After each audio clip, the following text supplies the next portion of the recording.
Good evening, guys. Let's continue with chemical equilibrium.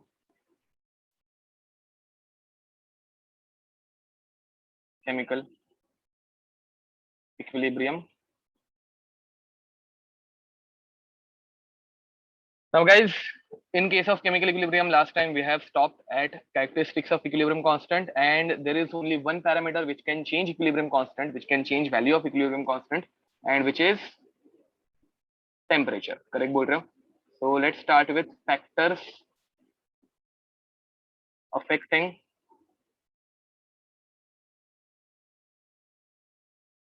equilibrium constant. ठीक है, तो guys in case of factors affecting equilibrium constant हम लोग सबसे पहले देखने वाले हैं temperature.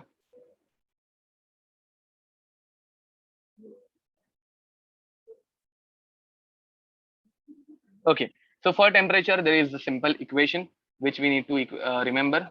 Log of K2 upon K1 is equals to delta H upon 2.303 R 1 upon T. क्या हो रही है आज? 1 upon T1 minus 1 upon T2. ठीक है, अगर ये इक्वेशन तुम लोगों को याद होगी, यहाँ पे you can also right RXN reaction. ठीक है, अगर ये इक्वेशन याद होगी तो ये किसके साथ कोरिलेट कर पा रहा है, ये हम लोगों ने थर्मोडायनेमिक्स में भी देखा है. एंड और एक इक्वेशन देखिए इसकी जैसी ही दिखने वाली, ये किसके साथ कोरिलेट हो रही है बताओ जरा.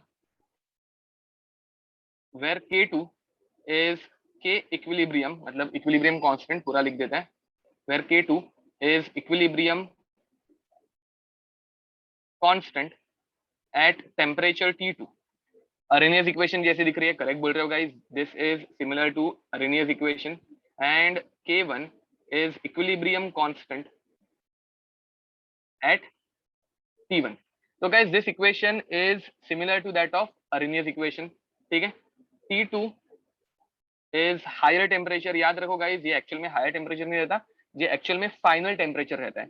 ये वेंट ऑफ इक्वेशन जैसे भी है. करेक्ट बोल रहे हो, ये T2 जो है वो फाइनल टेम्परेचर रहता है, बट मैं यहाँ पे लिखूंगा हायर टेम्परेचर, बिकॉज हम लोगों को कैलकुलेशंस जो करने हैं वो विदाउट लॉग टेबल, विदाउट कैल्सी करने हैं.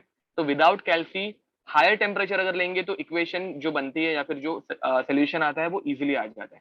तो हायर टेम्परेचर, एंड याद रखो एक्चुअल में ये रहता है फाइनल टेम्परेचर. ठीक है, and T1 is lower temperature which is initial temperature actual में, बट विदाउट कैल्सी कर रहे हैं तो हम लोगों को हायर टेम्परेचर ही लेना पड़ेगा सो दैट कैलकुलेशन थोड़े इजी हो जाए. अब delta H of reaction is nothing but enthalpy of reaction. ठीक है, and enthalpy of reaction can be in kilo joule और else it can be in kilo calorie. ये दोनों में से एक यूनिट में रहने वाला है. And guys R is universal gas constant जिसकी वैल्यू रहती है 8.314 joule kelvin inverse mole inverse energy के यूनिट्स. ठीक है, मतलब एनर्जी के यूनिट्स अगर हम लोग यूज कर रहे हैं किलो जूल या फिर किलो कैलोरी तो R की वैल्यू 8.314 हो जाती है. And second is 1.987 calorie kelvin inverse mole inverse. ठीक है, इसे हम लोग अप्रोक्सीमेटली ले लेते हैं. This is approximately equal to 25/3 and this thing is approximately equals to 2. ठीक है, तो ये हम लोगों को याद रखना है. एंड गाइज ये same equation is applicable for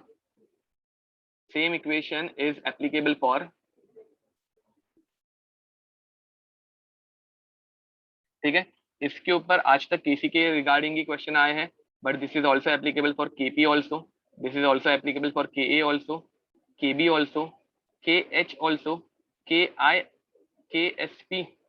बहुत सारी चीजें ये हम लोग सारे आगे जाके पढ़ने वाले हैं. अभी तक हम लोग ने केसी और केपी पढ़ा है. And also this is applicable for vapour pressure. Vapour pressure के लिए जब हम लोग ये यूज करते हैं तो उसे हम लोग बोलते हैं वेंट ऑफ इक्वेशन. ठीक है, तो गाइस लिख दो ये इफेक्ट ऑफ टेम्परेचर, ये तुम लोगों को लिखना है. Yes, complete this and then will take a question on this.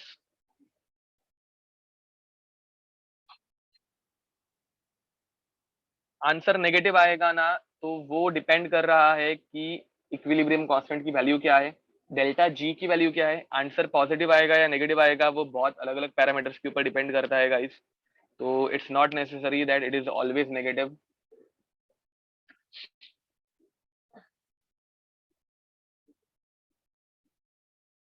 Exothermic है एंडोथर्मिक है उसके ऊपर भी डिपेंड करेगा, करेक्ट बोल रहे हो। अगर एक्सोथर्मिक होगी तो डेल्टा एच की वैल्यू माइनस होगा, एंड अगर एंडोथर्मिक है तो डेल्टा एच की वैल्यू प्लस होगी। ओके अब अगर तुम लोगों को याद होगा, मैंने तुम लोगों को बोल के रखा है इस इक्वेशन को ऐसे याद मत रखना, इस इक्वेशन को ऐसे हम लोगों को याद नहीं रखना है, ठीक है। तो how we are going to modify it, मतलब मॉडिफिकेशन नहीं, एक सिंपल मैथमेटिकल ट्रीटमेंट देने वाले हैं। तो गाइस इस इक्वेशन को हम लोग याद कैसे रखेंगे, log of k2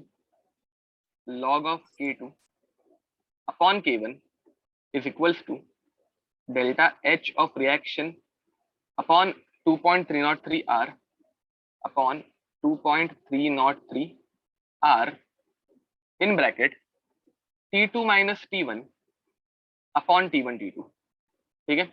इससे हम लोगों का आंसर जरा ज्यादा इजीली आ जाता है, मतलब हम लोग एक्चुअल में हम लोग क्रॉस मल्टीप्लाई करते हैं, तो एक स्टेप हम लोग यहाँ पे फॉर्मूला में चेंज कर रहे हैं, ठीक है। This formula we have to remember so that easily answer आए विदाउट कैलकुलेटर अगर हम लोग को आंसर निकालना है तो ये इक्वेशन बहुत इजी गिरती है, ठीक है। टेम्परेचर हमेशा हायर टेम्परेचर T2 लेना, ठीक है। They might give you temperature is decreasing, मतलब T1 बड़ा होगा और T2 छोटा होगा, तो ऐसे टाइम पे लॉग नेगेटिव में आ जाएगा, एंड फिर उसको कन्वर्ट करने के लिए फिर वापस तुम लोग उसका रेसिप्रोकल लोगे एंड व्हाट नॉट, तो उतनी झंझट ना लेते हुए तुम लोग ऐसे डायरेक्ट सॉल्व कर देना। ओके तो let's take a question, question is K C for a reaction,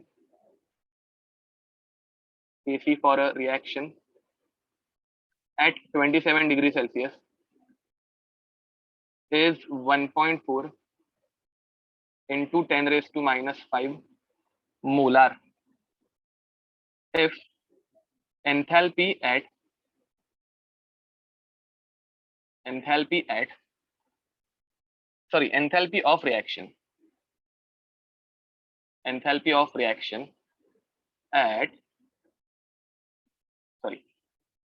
is 4.606 kilocalorie, then calculate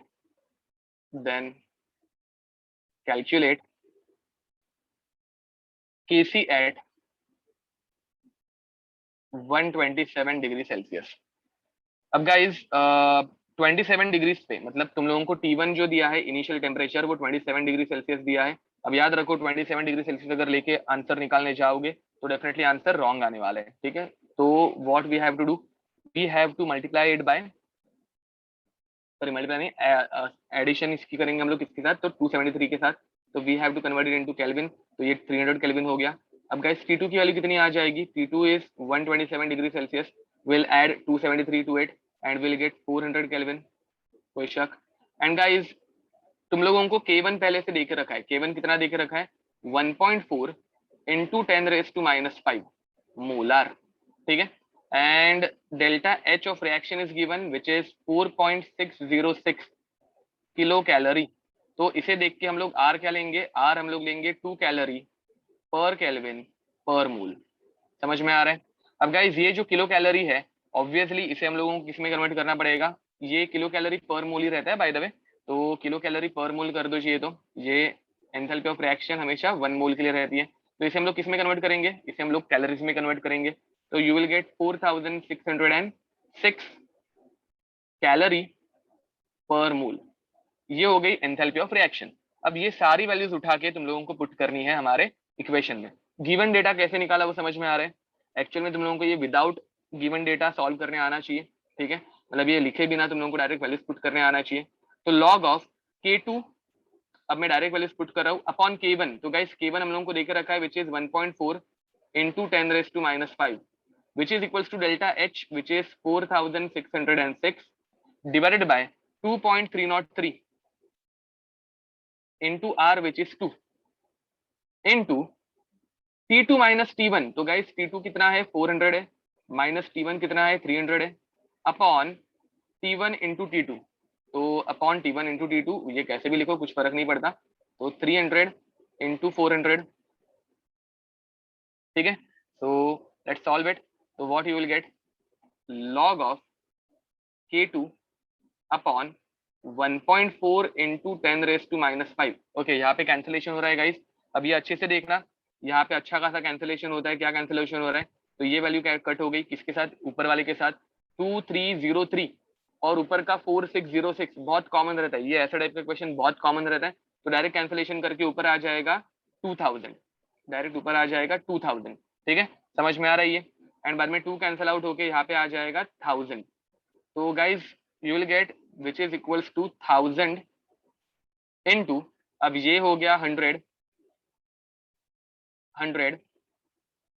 divided by 1200, नहीं सॉरी 1200 नहीं, 4 जीरोस आएंगे तो 1,20,000। ठीक है, अब यहाँ पे जीरोस कैंसिल आउट कर दो। तो जीरोस कैंसिल आउट करते वक्त क्या क्या कैंसिल आउट होगा? ये जीरो गया, ये जीरो गया, ये जीरो गया, ये जीरो गया, ये 2 जीरो गए, ये 2 जीरो गए। तो गाइस 10/12 आ रहा है। 10/12 इज नथिंग बट 5/10। ठीक है, तो what you are getting log of K2 upon 1.4 into 10⁻⁻⁵। And यहाँ पे क्या बचा? 2 5 and 2 6 is equals to 5/6, which is equals to 5/6। ठीक है, अब लॉग उस तरफ चला जाएगा तो क्या बनता है गाइस? अब याद रखो, इसे आगे सॉल्व करने के लिए हम लोगों को लॉग का एंटी लॉग लेना पड़ेगा। तो लॉग का एंटी लॉग ले लो। तो K2 upon 1.4 into 10⁻⁻⁵ is equals to, antilog is what guys? Antilog is nothing but 10 raised to that value, तो 10 raised to 5/6। एग्जाम में तुम लोगों को 10 raised to 5/6 की वैल्यू पहले से दी रहेगी, या फिर एंटीलॉग ऑफ 5/6 की वैल्यू पहले से दी रहेगी, या फिर what ever the answer is 0.833। तो तुम लोगों को 10 raised to 0.833 इसकी वैल्यू दी रहेगी। कोई तो एक वैल्यू तुम लोगों को एग्जाम में पहले से दी रहेगी, जो तुम लोगों को वहां पे फिगर आउट करना है कि तुम लोगों के आंसर में वो वैल्यू कहाँ पे यूज होने वाली है। And then K2 will become 10 raised to 5/6। अभी के लिए मुझे भी ये वैल्यू पता नहीं है, तो हम लोग वो सब्स्टिट्यूट नहीं कर पाएंगे। Into 1.4 into 10⁻⁻⁵। ठीक है, तो ये तुम लोगों को आ गया फाइनल आंसर। देखो ये समझ में आ रहा है? एग्जाम में तुम लोगों को 10 raised to 5/6 की वैल्यू पहले से दी हुई रहेगी, तो तुम लोगों को वो जस्ट पुट करने आना चाहिए। हाँ, अभी के लिए हम लोगों को उसे जैसा है वैसे ही रखना पड़ेगा, because we don't know the answer for 10 raised to 5/6। ठीक है, वो पहले से दिया रहेगा एग्जाम में।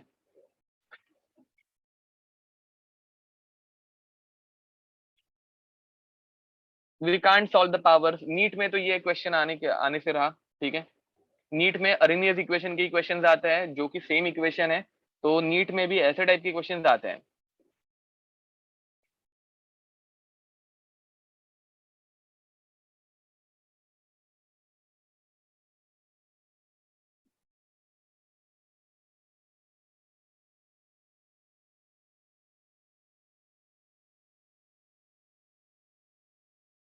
ओके, तो गैस चलो आगे बढ़े।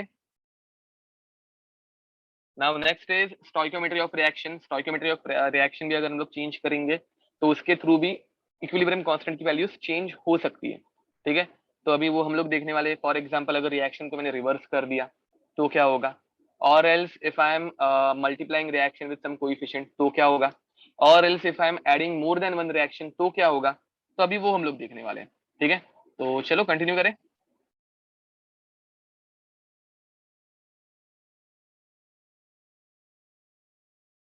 Next, second factor which can change equilibrium constant, वो एक्चुअल में चेंज नहीं करता, वो उतनी वैल्यूज रहती है, बट हम लोग उसको मल्टीप्लाई फिर मैथमेटिकल ट्रीटमेंट हो जाती है और कुछ नहीं।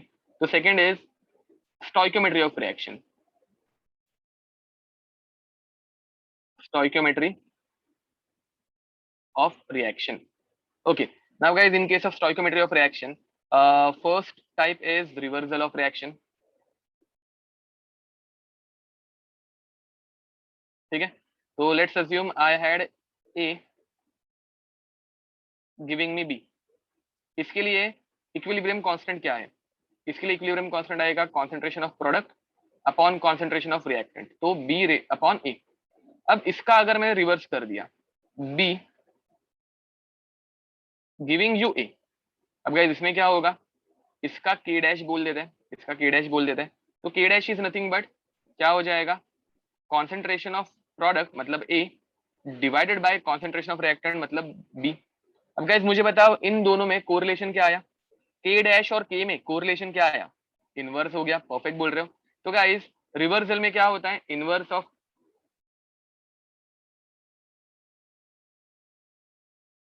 ऑफ के या फिर के सी इनिशियल इक्विलिब्रियम कांस्टेंट, ठीक है। तो गाइस के डैश इज नथिंग बट 1 के, ये समझ में आ रहेगा। देखो अगर हम लोग 1 के लिखेंगे तो 1 के कितना होगा, K is nothing but concentration of B divided by concentration of A, ये ऊपर चला जाएगा and you will get A by B which is nothing but K dash, ठीक है। तो लिख दो, ये कंप्लीट कर दो। नेक्स्ट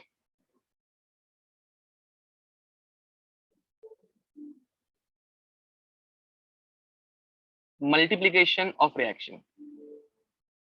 ओके अब गाइस अगर मैं रिएक्शन को किसी एक कोएफिशिएंट के साथ मल्टीप्लाई कर रहा हूँ, फॉर एग्जांपल इनिशियल एग्जांपल हम लोगों का वही रहने वाला है, A plus B, sorry A gives me B. तो इसके लिए के की वैल्यू कितनी रहने वाली है, तो इसके लिए के की वैल्यू है B upon A. Okay but अगर मैं इस इक्वेशन को 2 से मल्टीप्लाई कर दूं, 2a गिविंग मी 2b। अब गाइज इसमें क्या होगा मुझे बताओ, जब हम लोग स्टोइकोमेट्रिक कोएफिशिएंट्स ऐड करते हैं तो इक्विलिब्रियम कांस्टेंट में क्या होता है, रेस टू में आ जाती है वैल्यू, करेक्ट। तो गाइज यहाँ पे हो जाएगा b raise to 2 upon a raise to 2। अब अगर नोटिस करोगे तो this is nothing but b by a raise to 2 whole raise to 2। तो यहाँ पे हम लोग क्या बोलेंगे, मल्टीप्लीकेशन में क्या होता है, k dash is nothing but k raise to n, जो कोई भी वैल्यू रहेगी, अगर 2 से मल्टीप्लाई किया तो 2, अगर हाफ से मल्टीप्लाई किया तो हाफ, अगर 3 से मल्टीप्लाई किया तो रेस टू 3, ठीक है। तो multiplied value comes in power of KC. Okay तो ये हो गया मल्टीप्लीकेशन ऑफ रिएक्शन। अब गाइस थर्ड के डैश क्यू लिया, वो तो रेसिप्रोकल था ना, अरे ये सेकंड नंबर है ना गाइस, ये समझ लो, वो रेसिप्रोकल था, वो ऊपर वाले एग्जाम्पल के लिए था, मतलब ऊपर वाले टाइप के लिए था। ये अभी सब टाइप बी के लिए है मल्टीप्लिकेशन ऑफ रिएक्शन। तुम लोग चाहिए तो के डबल डैश ले सकते हो, कुछ फर्क नहीं पड़ता, ठीक है। के डबल डैश ले लेना उसे चाहिए तो, but both are not same. नया टॉपिक नए सिंबल्स। ओके तो guys C is addition of 2 reactions. अब 2 ही रिएक्शंस होगी ऐसा है क्या, नहीं, there can be more than 2 reactions, ठीक है, 3 रिएक्शन का भी एडिशन हो सकता है। तो A giving me B and then B giving me C, इन दोनों को अगर मैं लिखने जाऊं तो क्या मिलेगा मुझे, इस ये फर्स्ट रिएक्शन है K1 which is concentration of B upon concentration of A, and ये सेकंड रिएक्शन है K2 which is concentration of C upon concentration of B। अब गाइज मैं इन दोनों को ऐड कर रहा हूँ, मुझे बताओ इन दोनों को ऐड करूंगा तो ओवरऑल रिएक्शन मुझे ये मिलेगी, ये अभी सबको समझ में आता है क्या। इन दोनों को ऐड करने के बाद B और B कैंसिल आउट हो जाएंगे, A गिविंग मी C, इतना ही बचेगा। अब मुझे बताओ नया K डैश जो है वो क्या बनेगा, it will become concentration of C upon concentration of A। अब मुझे बताओ ये कहां से आएगा, करेक्ट बोल रहे हो तो इन यश प्रणव। तो गाइज ये कैसे आएगा, दोनों का मल्टीप्लिकेशन करके, करेक्ट है अक्षय, करेक्ट बोल रहे हो। तो guys you just have to simply multiply it. देखो अगर मैं के डैश निकालने जा रहा हूं तो के डैश निकालने के लिए मैं K1 इंटू K2 करूंगा। अब K1 इंटू K2 क्या हो जाएगा, concentration of B upon concentration of A multiplied by concentration of C upon concentration of B। अब B भी हो गए कैंसल एंड हम लोगों को आंसर बचेगा C बाय A। तो एडिशन के टाइम पे क्या करते हैं, when two reactions are added equilibrium constants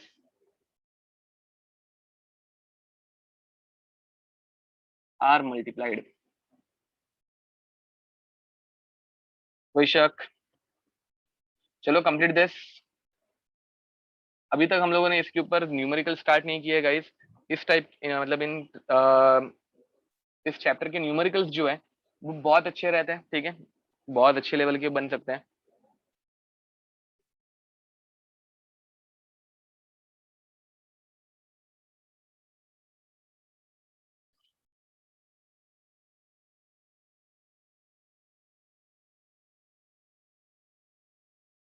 okay, तो गाइस आगे बढ़े।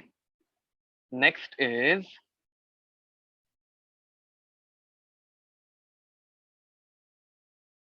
One question.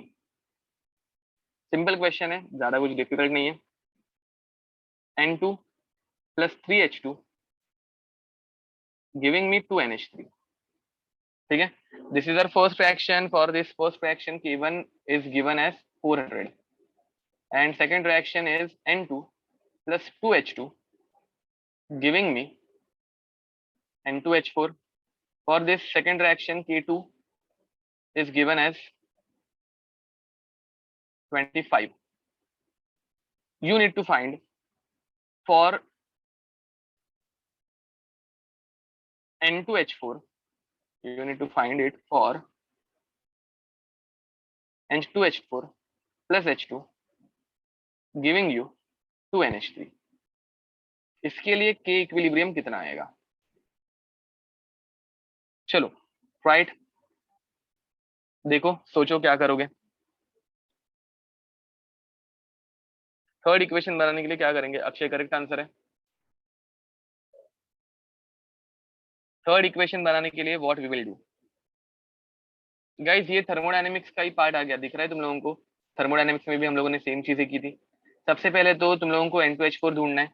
N2H4 second equation में है, तो सेकंड इक्वेशन का हम लोग रिवर्स कर देंगे। करेक्ट बोल रहे हो, तो सेकंड इक्वेशन को रिवर्स कर दो गाइस। सेकंड इक्वेशन को रिवर्स करते you will gate N2H4 giving me N2 plus 2H2, ठीक है। एंड इसके लिए अभी K2 डैश बन जाएगा। एंड K2 डैश कितना आएगा गाइस? K2 डैश आ जाएगा 1/25। प्रणव करेक्ट आंसर है। नाउ नेक्स्ट, फर्स्ट वाली इक्वेशन को हम लोगों को एज इट इज रखना है, बिकॉज 2NH3 चाहिए। फर्स्ट वाली इक्वेशन में 2NH3 है भी, तो उसे हम लोग एज इट इज रखेंगे। तो N2 प्लस 3H2, कुछ लोगों ने मुझे -25 भेजा था गाइस। थर्मोडायनेमिक्स जैसे है मैंने बोला एग्जैक्ट वैसे ही है, ऐसा नहीं है। गिविंग अस 2NH3 एंड इसका आंसर क्या आएगा? K1 is equals to 400। अब इन दोनों को अगर हम लोग ऐड कर देंगे तो ओवरऑल रिएक्शन हम लोगों को जो चाहिए वो मिलेगी। अपोजिट साइड पे जो कॉमन चीज है वो कैंसिल आउट कर दो। N2 will get cancelled out, 2H2 will cancel out 2H2, तो सिर्फ H2 बच जाएगा। And you will gate N2H4, hydrazine इसे बोलते हैं, पता होगा, plus H2 giving you 2NH3। And इसके लिए K इक्विलिब्रियम जो है वो कितना आएगा? दोनों इक्वेशन का मल्टीप्लीकेशन, मतलब K1 into K2, K1 into K2 dash. तो गाइस K1 कितना था? 400 था। K2 कितना था? तो 25, 1/25। तो इन दोनों को हम लोग अगर सॉल्व करेंगे तो 25 1 एंड इसका आंसर आता है 16, ठीक है। तो आंसर आएगा 16। श्रेया करेक्ट आंसर था, यश करेक्ट आंसर था। ओके गाइस, लिख दो ये।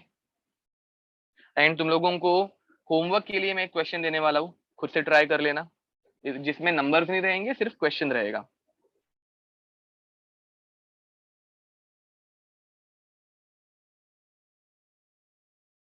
तुम लोगों को ये इक्वेशंस रीअरेंज करने आनी चाहिए, एंड ये इक्वेशंस रीअरेंजमेंट का काम हम लोग थर्मोडायनेमिक्स के जमाने से कर रहे हैं, ठीक है। तो बहुत टाइम से हम लोग ये करते आ रहे हैं।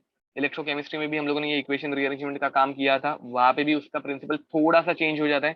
पहले गिब्स फ्री एनर्जी निकालो and then we have to convert it into EMF of cell, अगर याद होगा तो। हेस लॉ में थर्मोडायनेमिक्स में किया था, करेक्ट बोल रहे हो?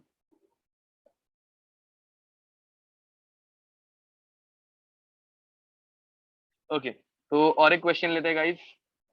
Next question, next question is a giving us B, ठीक है।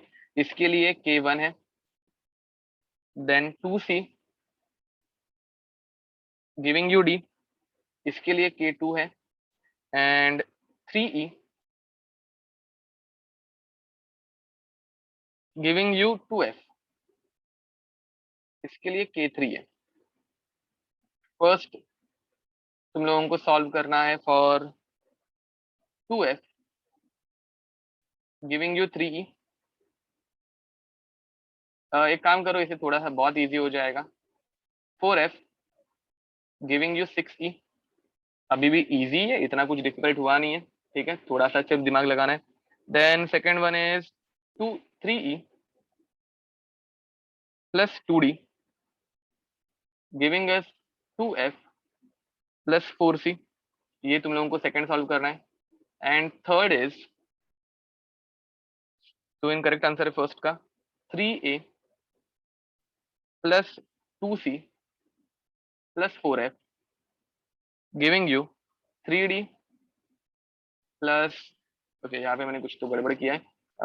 3d 2c था, ओके 3d नहीं आना चाहिए, 3d नहीं 3b आना चाहिए। 3b plus d plus 6e, ठीक है। तो चलो ये तुम लोग होमवर्क में सॉल्व करके लाओगे, ठीक है, ये तुम लोगों को होमवर्क में सॉल्व करके लाना है।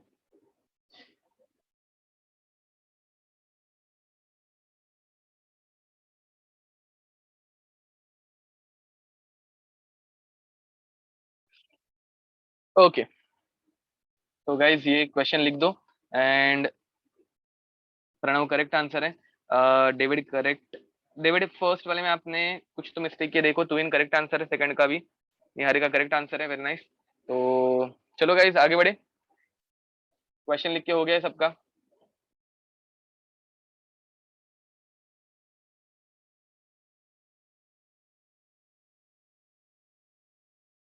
अच्छे, थर्ड वाले में थर्ड इक्वेशन हम लोगों ने रिवर्स किया है, तो थर्ड वाले में आपने थर्ड इक्वेशन रिवर्स किया है, वो आई गेस नोटिस नहीं किया है, वो एक बार देख लेना। ओके, तो guys let's move ahead. Now next is application of equilibrium constant, कि इसका यूज क्या है, ठीक है। Yash all answers are correct, very nice. Ajinkya correct answer है, तो इन सारे के सारे आंसर करेक्ट है, वेरी नाइस। तो next, application of equilibrium constant, कि इसका यूज कहाँ पे होता है, इसके बारे में इतना पढ़ के इसका काम कहाँ पे आता है। एप्लीकेशन ऑफ इक्विलिब्रियम कांस्टेंट, तो इसका यूज सबसे पहले आता है to predict direction of reaction, to predict direction of reaction. And इसमें हम लोग यूज करते हैं reaction quotient.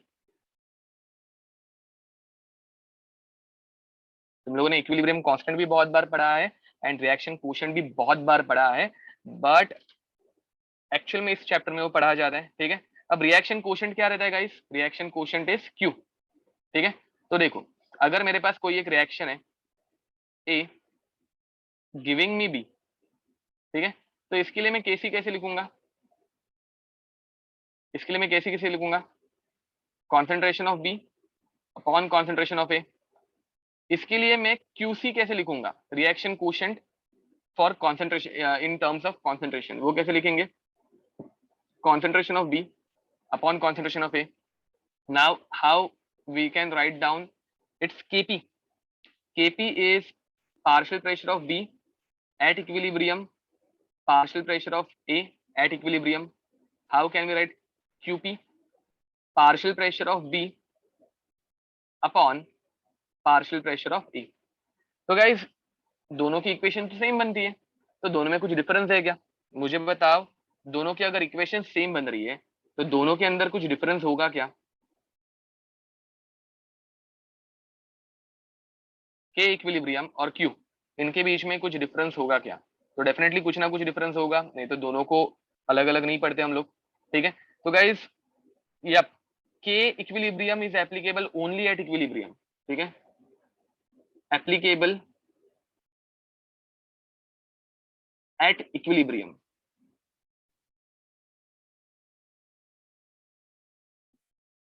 Can be applied, can be applied any time. ये इक्विलिब्रियम के पहले भी एप्लीकेबल है, इक्विलिब्रियम के बाद भी एप्लीकेबल है, और इक्विलिब्रियम के ऊपर भी एप्लीकेबल है, ठीक है। पॉइंट नंबर 2, कांस्टेंट वैल्यू, ये कांस्टेंट वैल्यू रहती है, इक्विलिब्रियम कांस्टेंट, ये कांस्टेंट ही है ना इसके नाम में, तो it is a constant value and this is a variable value. ठीक है। Point number 3, concentration of reactant and product remains constant, and यहाँ पे concentration of reactant and product changes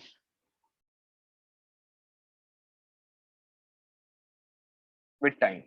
Okay, first write it down, then हम लोग इसका use देखते हैं, फिर इसके ऊपर एक आधा क्वेश्चन कर लेंगे तो तुम लोगों को बहुत अच्छी समझ में आ जाएगा। याद रखो इस चैप्टर के जो कंसेप्ट हैं वो थियोरी में समझने के बदले क्वेश्चन वाइज ज्यादा अच्छे से समझ में आते हैं। ठीक है, तो इसमें मैं ज्यादा थियोरी नहीं एक्सप्लेन करूंगा, I will focus more on questions.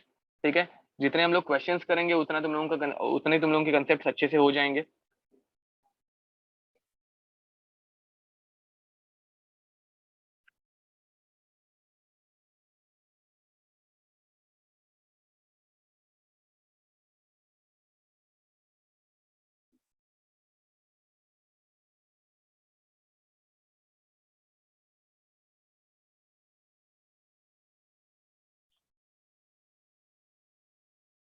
Okay, तो गाइस चलो आगे बढ़ते हैं, हो गया। तो नाउ फर्स्ट ऑफ ऑल थोड़ा सा इसे समझ लेंगे, लेट्स सी।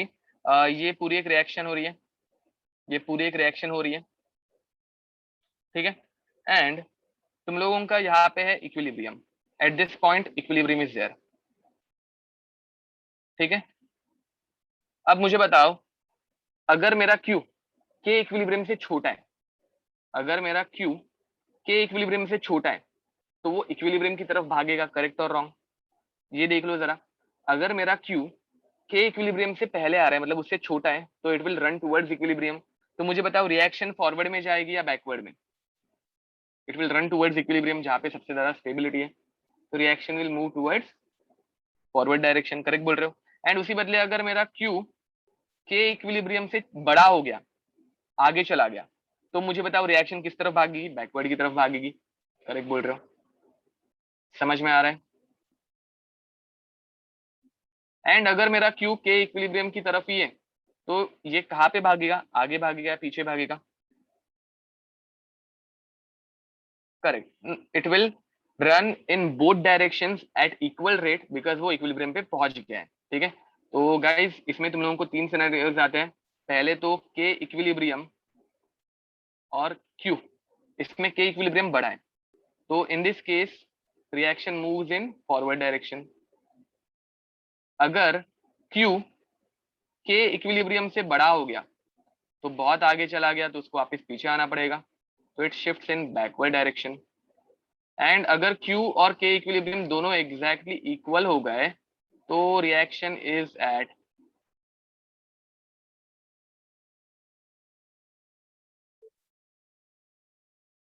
इक्विलिब्रियम।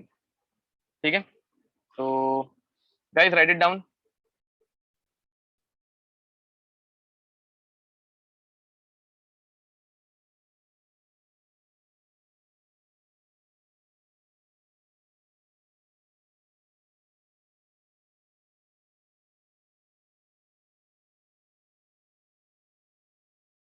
ये गाइस हम लोगों ने बोर्ड्स के लेक्चर में किया था।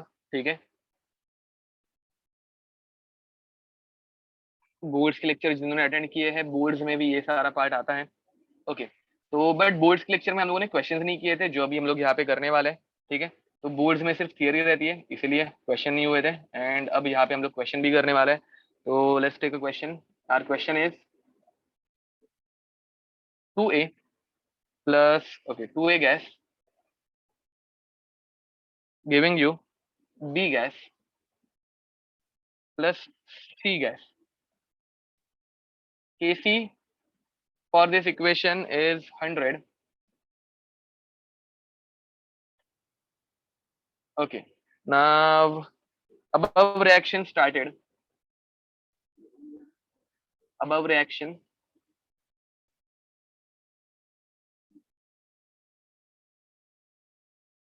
started wait a minute, this question is not from this topic, wait a minute, sorry, इसे तुम लोगों को इरेज नहीं करने दूंगा, डोंट वरी। तो फर्स्ट मतलब क्वेश्चन में दूसरे ही टॉपिक का ले रहा था, तो एक काम करते हैं, पहला ले लेते हैं, इसको केपी कर दो, इसको केपी कर दो, इसे केपी कर दो, ठीक है। एंड चलो ठीक है, अब मैं रैंडम वैल्यूज ले लेता हूँ, क्योंकि नहीं तो फिर इरेज करना पड़ेगा, तो रैंडम वैल्यूज ले लेते हैं। Concentration of A, first scenario, concentration of A is, concentration नहीं, first partial pressure of A is 20 and partial pressure of B is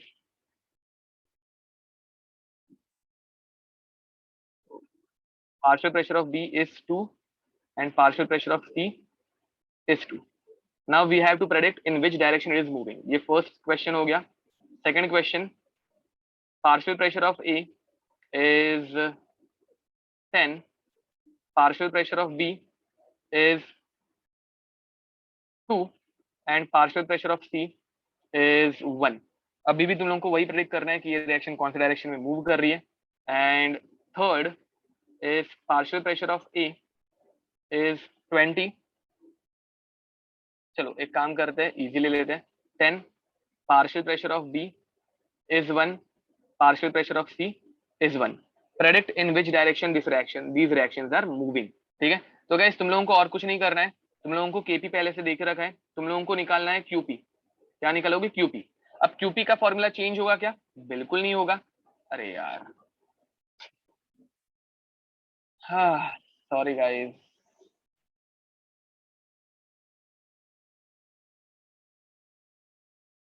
there is an mistake. इसे सारी वैल्यूज मैंने उल्टी सुल्टी दे दी है. इसे 20 और 20 करो और इसे 2 रख, इसे 4 रखो, इसे 4 रखो. दिमाग में गलत इक्वेशन थी, इसलिए इसके क्वेश्चंस में यूजुअली बुक से ही रेफर करता हूँ. इन्हें बनाने के लिए थोड़ा सा ये हो जाता है, फिर टीडीएस काम बन जाता है.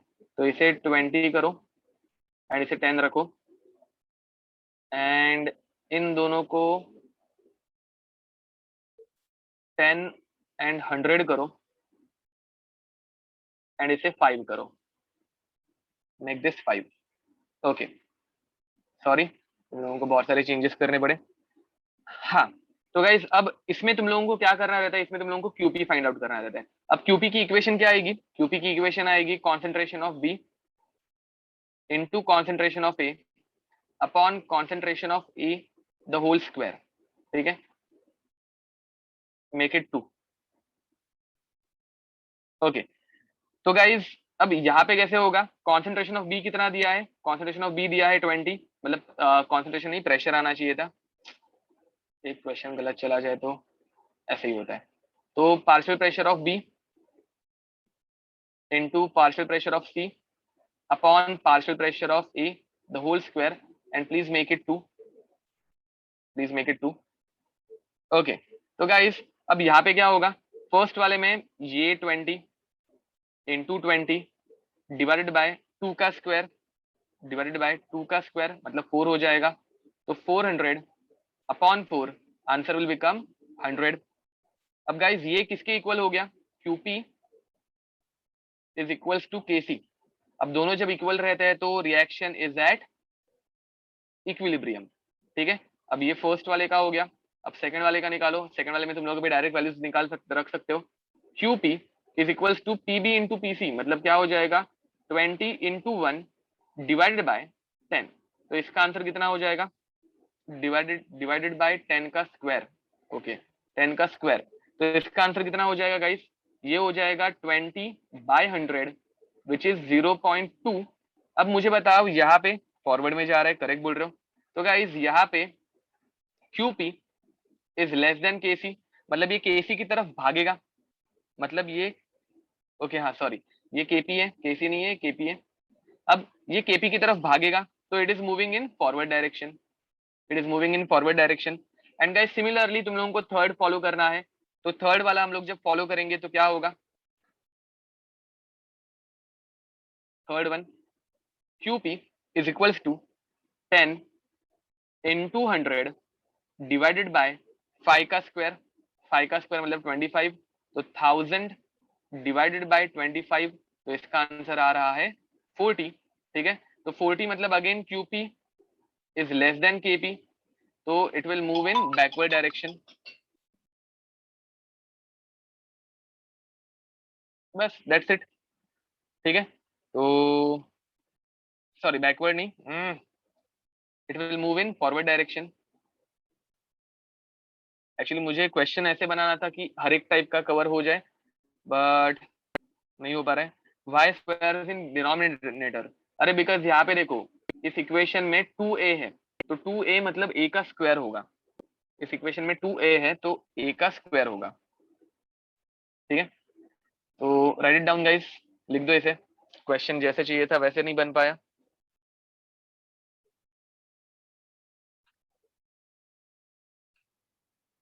ओके, तो चलो एक अगला क्वेश्चन ले, लिख दो इसे।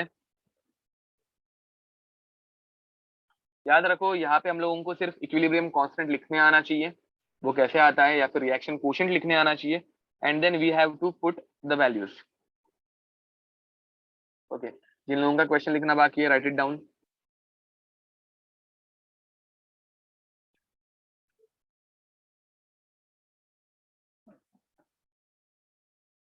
Okay,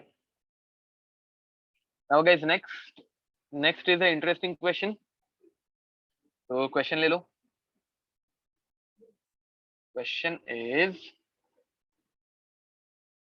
they have given us the reaction for the reaction 2SO3 giving us 2SO2 plus O2.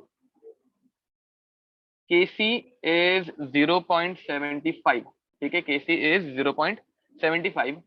Concentration of SO3 मैं तुम लोगों को शॉर्ट फॉर्म में लिख के दे रहा हूँ, वो पूरा वर्ड्स में। Concentration of SO3 is 6 molar, concentration of SO2 is 4 molar. What must be the concentration of O2? What must be the concentration of O2?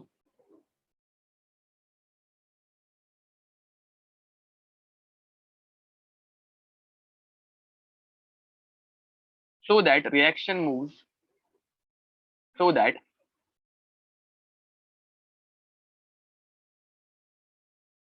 reaction moves in forward direction. In, अच्छा अभी forward वाले हम लोगों ने ऊपर बहुत सारे example किए, तो इसको बैकवर्ड कर लेते हैं, थोड़ा सा इसको चेंज करते हैं, बैकवर्ड डायरेक्शन। अब गाइस पहली बात मुझे बताओ, बैकवर्ड में जाने के लिए तुम लोगों को क्यू की वैल्यू केपी के कंपैरिजन में, केपी दिया है कि केसी दिया है, केसी दिया है, तो क्यू की वैल्यू तुम लोगों को केसी के कंपैरिजन में क्या चाहिए, बड़ी चाहिए छोटी चाहिए, बड़ी चाहिए, वेरी नाइस। तो तुम लोगों को बस इतना ही कोरिलेशन देखना है। अब क्यूसी की पहले इक्वेशन लिखना सीखो गाइस। क्यूसी की इक्वेशन कैसे लिखेंगे, कुछ नहीं, केसी की इक्वेशन लिखना है सेम टू सेम।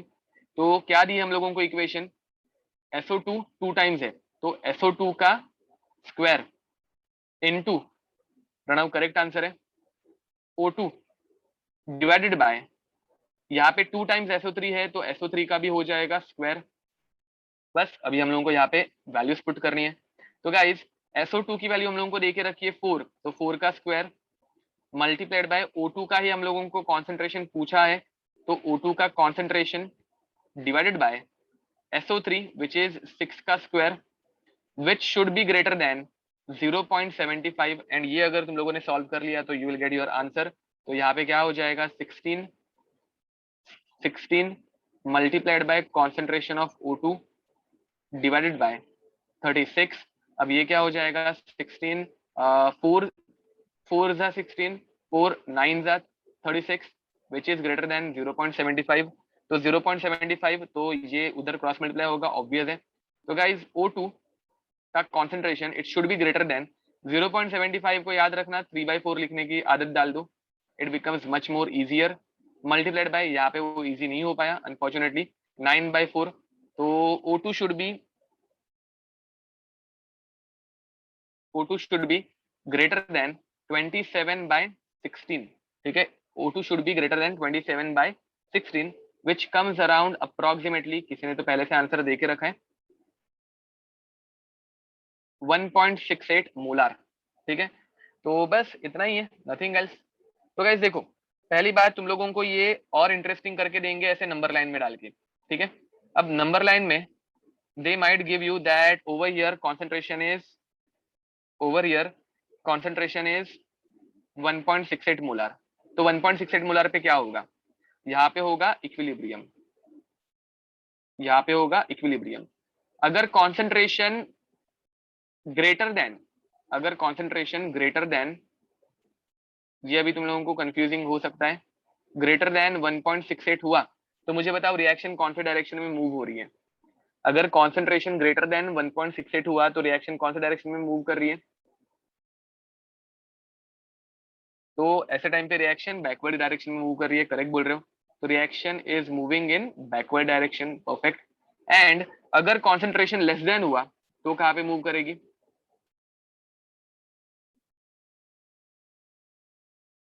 तब फॉरवर्ड डायरेक्शन में मूव करेगी, परफेक्ट, करेक्ट बोल रहे हो। ठीक है, तो ऐसा कुछ भी उल्टा सुल्टा तुम लोगों को ग्राफिकल रिप्रेजेंटेशन देके पूछ सकते हैं क्वेश्चन, तो right it down.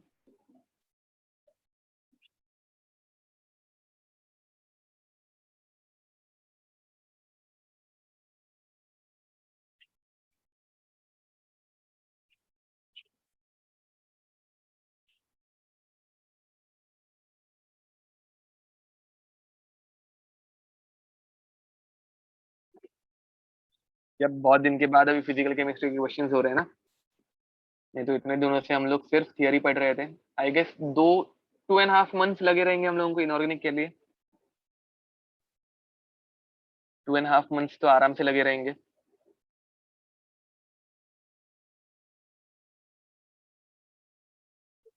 I know physical chemistry is good.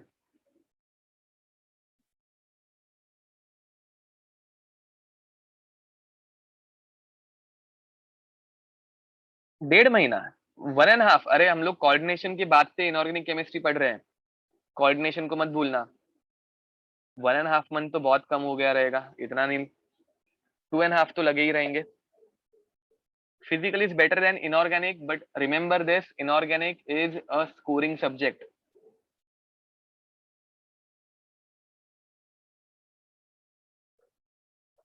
Inorganic easily solve हो जाते हैं क्वेश्चंस। हाँ, जी वालों के लिए वो बायोलॉजी की तरह है। ओके, तो चलो आगे बढ़ते हैं।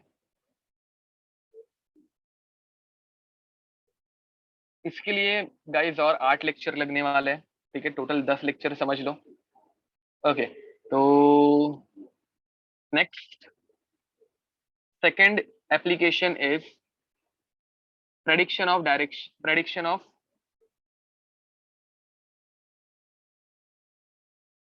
of extent of reaction। मैं ये शॉर्ट फॉर्म में ही लिखने वाला था, बट बहुत सारे लोग शॉर्ट फॉर्म भूल गए रहेंगे। EOR, extent of reaction. ठीक है, अब गाइस इक्विलिब्रियम कांस्टेंट से हम लोग एक्सटेंट ऑफ रिएक्शन कैसे निकालेंगे। Equilibrium constant is nothing but concentration of product upon concentration of reactant. अब मुझे बताओ, इक्विलिब्रियम की वैल्यू, इक्विलिब्रियम कांस्टेंट की वैल्यू अगर बहुत ज्यादा हाई हो गई तो प्रोडक्ट बहुत ज्यादा कॉन्सेंट्रेशन में है या रिएक्टेंट बहुत ज्यादा कॉन्सेंट्रेशन में है। इसमें case 1, K equilibrium is very high and it is greater than 10 raised to plus 3। Product का कॉन्सेंट्रेशन बहुत ज्यादा हो जाएगा, करेक्ट बोल रहे हो। अगर ये बढ़ेगा तो प्रोडक्ट भी बढ़ेगा एंड रिएक्टेंट घटेगा।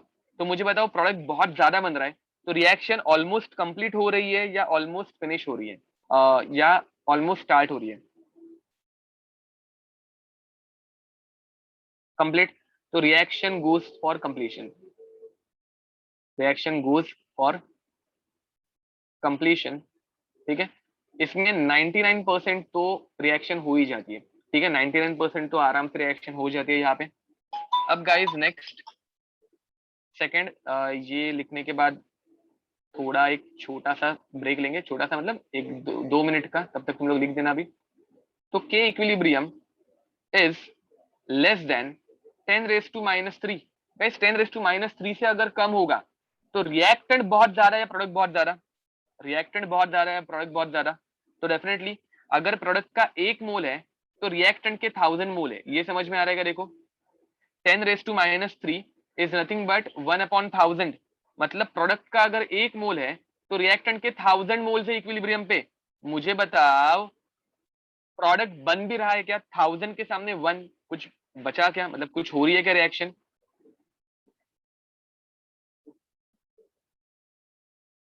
Reaction hardly moves in forward direction, hardly moves in forward direction. ठीक है, तो ये समझ में आ रहा है। And guys finally third is के equilibrium is greater than 10 raised to minus 3 but it is less than 10 raised to 3। हाँ, यहाँ पे गाइज 1% लेस देन 1%। ठीक है, लेस देन 1%। एंड अगर इन दोनों रेंजेस के बीच में रहेगा तो क्या होगा? मॉडरेट कंप्लीशन, मॉडरेट अमाउंट रहने वाली है, मॉडरेट एक्सटेंट ऑफ रिएक्शन। ठीक है, मॉडरेट एक्सटेंट ऑफ रिएक्शन में ऑलमोस्ट 30 to 70%। ये सिर्फ रैंडम फिगर है, याद रखना, they might change according to the value of K equilibrium, but moderate में 30 to 70% रिएक्शन कंप्लीट हो जाती है। ठीक है, तो गाइस राइट इट डाउन, तब तक मैं कॉल कर लेता हूँ।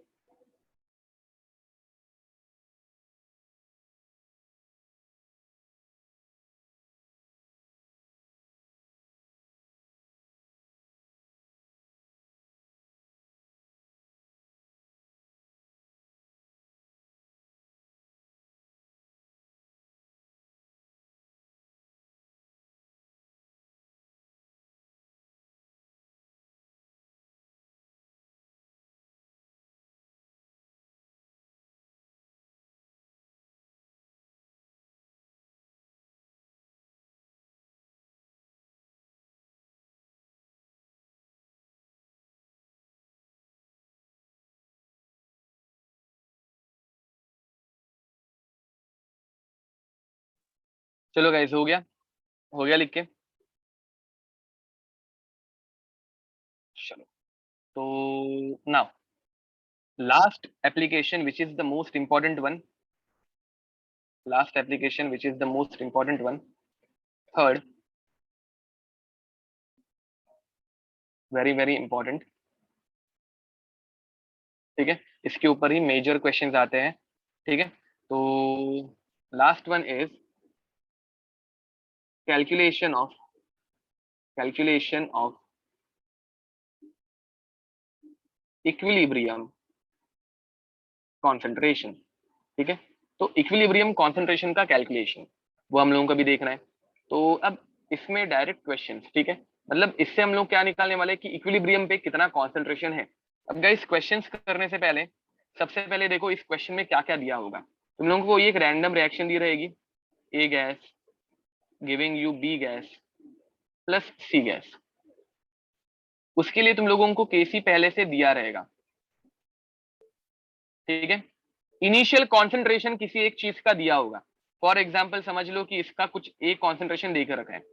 एक काम करते हैं, यहाँ पे 3A लिख देते हैं और यहाँ पे 2C लिख देते हैं, सो दैट तुम लोगों को ज्यादा अच्छे से समझ में आएगा। अब मुझे बताओ, when T is equals to 0, initially beginning में सिर्फ A का कॉन्सेंट्रेशन देके रखा है, तो B और C का कॉन्सेंट्रेशन कितना होगा? Reaction time is equal to 0 पे स्टार्ट ही नहीं हुए, तो B और C का कॉन्सेंट्रेशन 0 0 होगा। वेरी नाइस, करेक्ट बोल रहे हो। अब guys with time, with time A का कॉन्सेंट्रेशन कुछ कम होगा, इक्विलिब्रियम पे जाते वक्त ए का कॉन्सेंट्रेशन थोड़ा थोड़ा कम होते जाएगा, तो इसे हम लोग लिखेंगे ए माइनस 3C। ये याद रखना, ये स्टोइकियोमेट्रिक से हम लोग उसको मल्टीप्लाई करेंगे, मतलब ए माइनस 3C। ये ऐसे अगर हम लोग करेंगे तो इक्वेशन ज्यादा इजी होती है। इसके अलावा तुम लोग डायरेक्ट सी लिख सकते हो, किसी के दिमाग में आया होगा मैं सी लिखूंगा, ऐसे भी आंसर आता है, बट कॉम्प्लिकेशन बढ़ते हैं। ठीक है, तो गाइज हम लोग क्या करेंगे, यहाँ पे 3C लिखेंगे। सिर्फ सी लिख के भी आंसर आता है, कुछ बुक्स में सिर्फ सी के थ्रू आंसर आता है। एक्स रख सकते हैं क्या? तो हाँ, एक्स रख सकते हैं तुम लोग। ठीक है, तो गाइस यहाँ पे 3C एंड यहाँ पे C एंड 2C।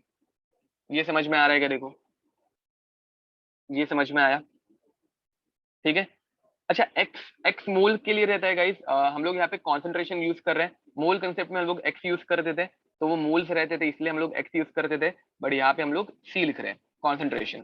ठीक है, अब गाइस इसके ऊपर एक क्वेश्चन लेके देखते हैं। चलो, तो ये इतना करने आ गया, तो केसी की इक्वेशन कैसे आएगी मुझे बताओ। अब इतना करने के आने के बाद केसी की इक्वेशन कैसे बनेगी? Now what is the equation of KC? KC is concentration of B into concentration of C का square divided by concentration of A। अगर यहाँ पे हम लोग लिखने गए तो क्या होगा? C इंटू 2C का square divided by A minus 3C the whole cube. समझ में आ रहा है? ओके, यहाँ पे ये क्यूब लिखना भूल गया मैं, सॉरी। यहाँ पे 3 था ना, 3A था, तो ये क्यूब आना चाहिए था, तो क्यूब लिखना भूल गया था मैं। गाइज ये देखो, समझ में आ रहा है? तुम लोगों को केसी लिखने कभी भी आना चाहिए, एंड ये इतना पार्ट करने आना चाहिए। अगर इतना हो गया तो तुम लोगों को ये चैप्टर समझ में आएगा। अगर इतना नहीं आ रहा है तो मेक श्योर तुम लोग ये इतना समझ लो कि सिर्फ और कुछ नहीं करना है, स्टोइकोमेट्रिक कोएफिशिएंट से यहाँ पे मल्टीप्लाई करना है, दैट्स इट, नथिंग एल्स। ठीक है, अब एक क्वेश्चन लेके देखते हैं। चलो, let's take a question. Question is 2A, वही हम लोगों का बाद में वाला क्वेश्चन जो मैंने पहले लिख दिया था। Gives B gas plus C gas. इसमें तो मैं बिल्कुल भी चेंज नहीं कर पाऊंगा कुछ भी, बिकॉज इसमें नंबर्स जो रहता है वो डायरेक्ट क्वेश्चन बनाने के लिए बहुत डिफिकल्ट हो जाता है। above reaction started at above reaction started at 10 moles of A in a closed condition, sorry, in a closed container, in a closed container। अब इस closed container को हम लोग लिखेंगे सीसी। क्या लिखेंगे? सीसी। इसके बाद अगर मैं सीसी लिखूं तो सेंटीमीटर क्यूब नहीं है, इस चैप्टर में सीसी का मीनिंग है क्लोज्ड कंटेनर। ठीक है, ये बार बार हर एक क्वेश्चन में आएगा, तो इसको हम लोग सीसी अभी बोलेंगे। In a closed container of volume 2 litre, calculate equilibrium concentration of A, B and C. अब गाइस सबसे पहले मुझे बताओ, तुम लोगों को इक्विलिब्रियम कॉन्सेंट्रेशन पूछा है, बट गिवन जो दिया है वो कॉन्सेंट्रेशन के टर्म्स में है क्या? तुम लोगों को इक्विलिब्रियम कॉन्सेंट्रेशन ही पूछा है, बट गिवन जो दिया है वो कॉन्सेंट्रेशन के टर्म्स में है क्या? पहले गिवन क्या दिया है वो लिख देते हैं। This is our equation, they have given KC for this equation which is 100 and they have given number of moles. Number of moles कितने दिए हैं? इसके दिए 10 मोल, इसके दिए है 0 और 0, इनिशियली ऐसा कुछ था। अब गाइज हम लोगों को कॉन्सेंट्रेशन चाहिए, तो when time is equals to 0 concentration क्या है? फॉर्मूला क्या रहता है कॉन्सेंट्रेशन का? बताओ। Number of moles divided by volume, correct, N by V. तो ये हो गए 5 मोलार एंड ये 0 0 रहने वाला है। अब गाइज मैंने तुम लोगों को क्या बता के रखा है? T is equals to equilibrium पे हम लोग क्या करेंगे? 5 माइनस 2C, स्टोइकियोमेट्रिक कोएफिशिएंट से माइनस, रिएक्टेंट हमेशा कम होते जाता है, तो 5 का कॉन्सेंट्रेशन था पहले, 5 मोलर का कॉन्सेंट्रेशन था, इसमें से कितना कॉन्सेंट्रेशन कम होगा? तो 2C कॉन्सेंट्रेशन कम होगा। अब B के टाइम पे क्या आएगा? सिर्फ यहाँ पे आएगा C, एंड C के टाइम पे भी क्या आएगा? सिर्फ आएगा C, बिकॉज इन दोनों का 1 1 कोएफिशिएंट है। अब हम लोगों को Kc की वैल्यू लिखने आनी चाहिए। अब गाइस Kc की इक्वेशन क्या हो जाएगी? Kc is equals to, Kc की इक्वेशन बन जाएगी concentration of B into concentration of C divided by concentration of A the whole square. ये 2 है तो ऊपर स्क्वायर आएगा, समझ में आ रहा है? अब Kc इज 100, तो 100 इज इक्वल्स टू, अब B और C इक्विलिब्रियम पे कितना है? तो C into C upon 5 minus 2C the whole square. अब गाइज इसको क्वाड्रेटिकली प्लीज सॉल्व मत करना, ठीक है? हम लोगों को इसको या फिर पॉलिनोमियल मेथड से प्लीज सॉल्व मत करना इसे। हम लोग इसको क्या करेंगे? डायरेक्ट पूरे का अंडर रूट ले लो, ऊपर C इंटू सी है, नीचे C स्क्वायर है, और यहाँ पे क्या है? 100 है, तो पूरे का अंडर रूट ले लो।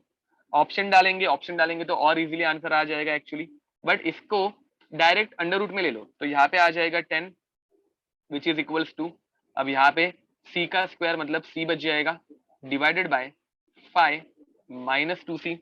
तो गाइज अब इसको 5 माइनस 2C को इस तरफ लेके जाओ, तो you will get 50 minus 20c which is equals to c। तो गाइज ये 20c उस तरफ चला जाएगा, तो 50 is equals to 21c and concentration आ जाएगा 50/21।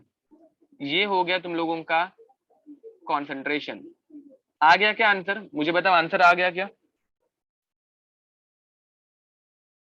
इसका आंसर आ गया है क्या जो पूछा था? नहीं आया है गाइस। क्वेश्चन में पूछा क्या है? हाँ नहीं आया आंसर। तो क्वेश्चन में पूछा क्या है? Concentration of A, B and C at equilibrium. तो गाइस ए और बी और सी इनका तो हम लोगों ने कॉन्सेंट्रेशन निकाला ही नहीं, हम लोगों ने सिर्फ चेंज इन कॉन्सेंट्रेशन निकाला कि ये कितना चेंज होगा। तो पहले तो कॉन्सेंट्रेशन ऑफ ए निकालो, इधर ही मैं लिख रहा हूं। पहले तो कॉन्सेंट्रेशन ऑफ ए निकालो, ये क्या हो जाएगा 5 माइनस क्या आया था 20, ओके 100/21। ठीक है 5 माइनस 100/21, 2c था ना, तो c की वैल्यू थी 50/21, b की वैल्यू c ही है तो b हो जाएगा 50/21 एंड c की वैल्यू भी c ही है तो ये हो जाएगा 50/21। Are you getting it? इसके क्वेश्चंस थोड़े से लंबे चौड़े हो जाते हैं, थोड़ा सा मैथमेटिकल बैकग्राउंड यहाँ पे आता है, ठीक है, बट ठीक है, मतलब थोड़ी मेहनत लेने के बाद ये आ जाते हैं हम लोगों को।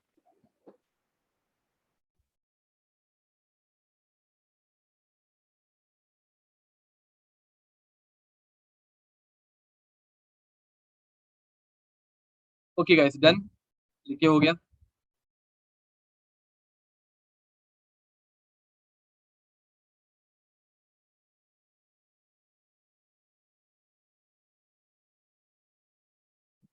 चलो आगे बढ़े। नाउ नेक्स्ट नेक्स्ट इज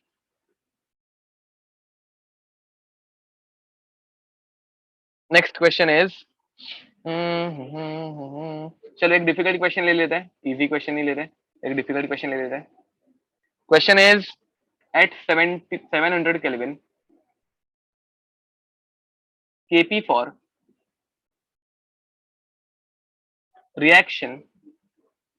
अब यहाँ पे मैं नीचे रिएक्शन अलग से, चलो यहाँ पे लिख देते हैं, ClF3 gas giving you ClF plus F2 gas. ठीक है, सारे के सारे गैसियस फॉर्म में ही है। Is 0.2 calculate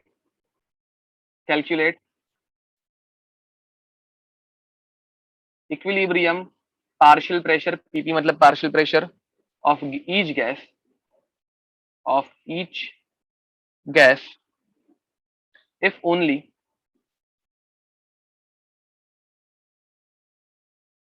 ClF3 is present initially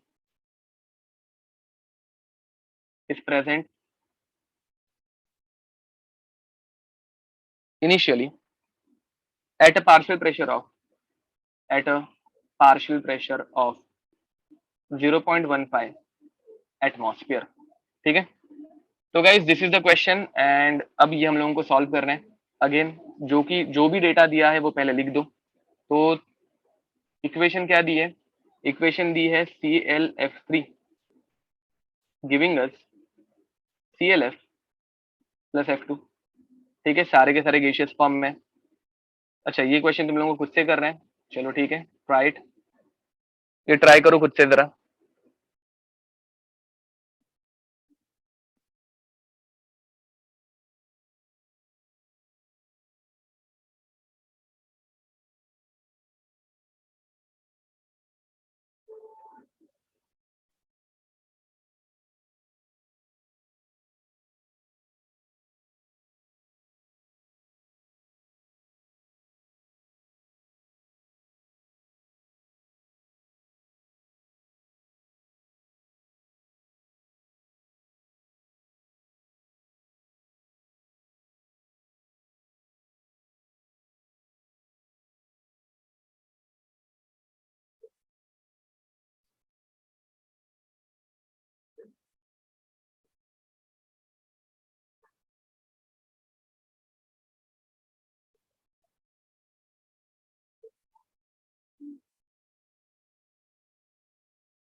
done guys, start करें?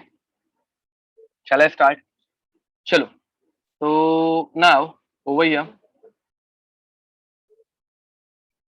KP is already given. KP कितना दिया है? 0.2 दिया है, ठीक है। अब यहाँ पे सबसे पहले तो T इज इक्वल्स टू 0 पे तुम लोगों को इसका प्रेशर दिया है 0.15, ठीक है, एंड इन दोनों का प्रेशर दिया है 0 और 0। अब T is equals to equilibrium पे होगा क्या गाइस? 0.15 में से कुछ प्रेशर माइनस हो जाएगा एंड यहाँ पे इन दोनों का प्रेशर कुछ तो बिल्डअप हो जाएगा। Is it clear? ये समझ में आ रहा है? ओके, अब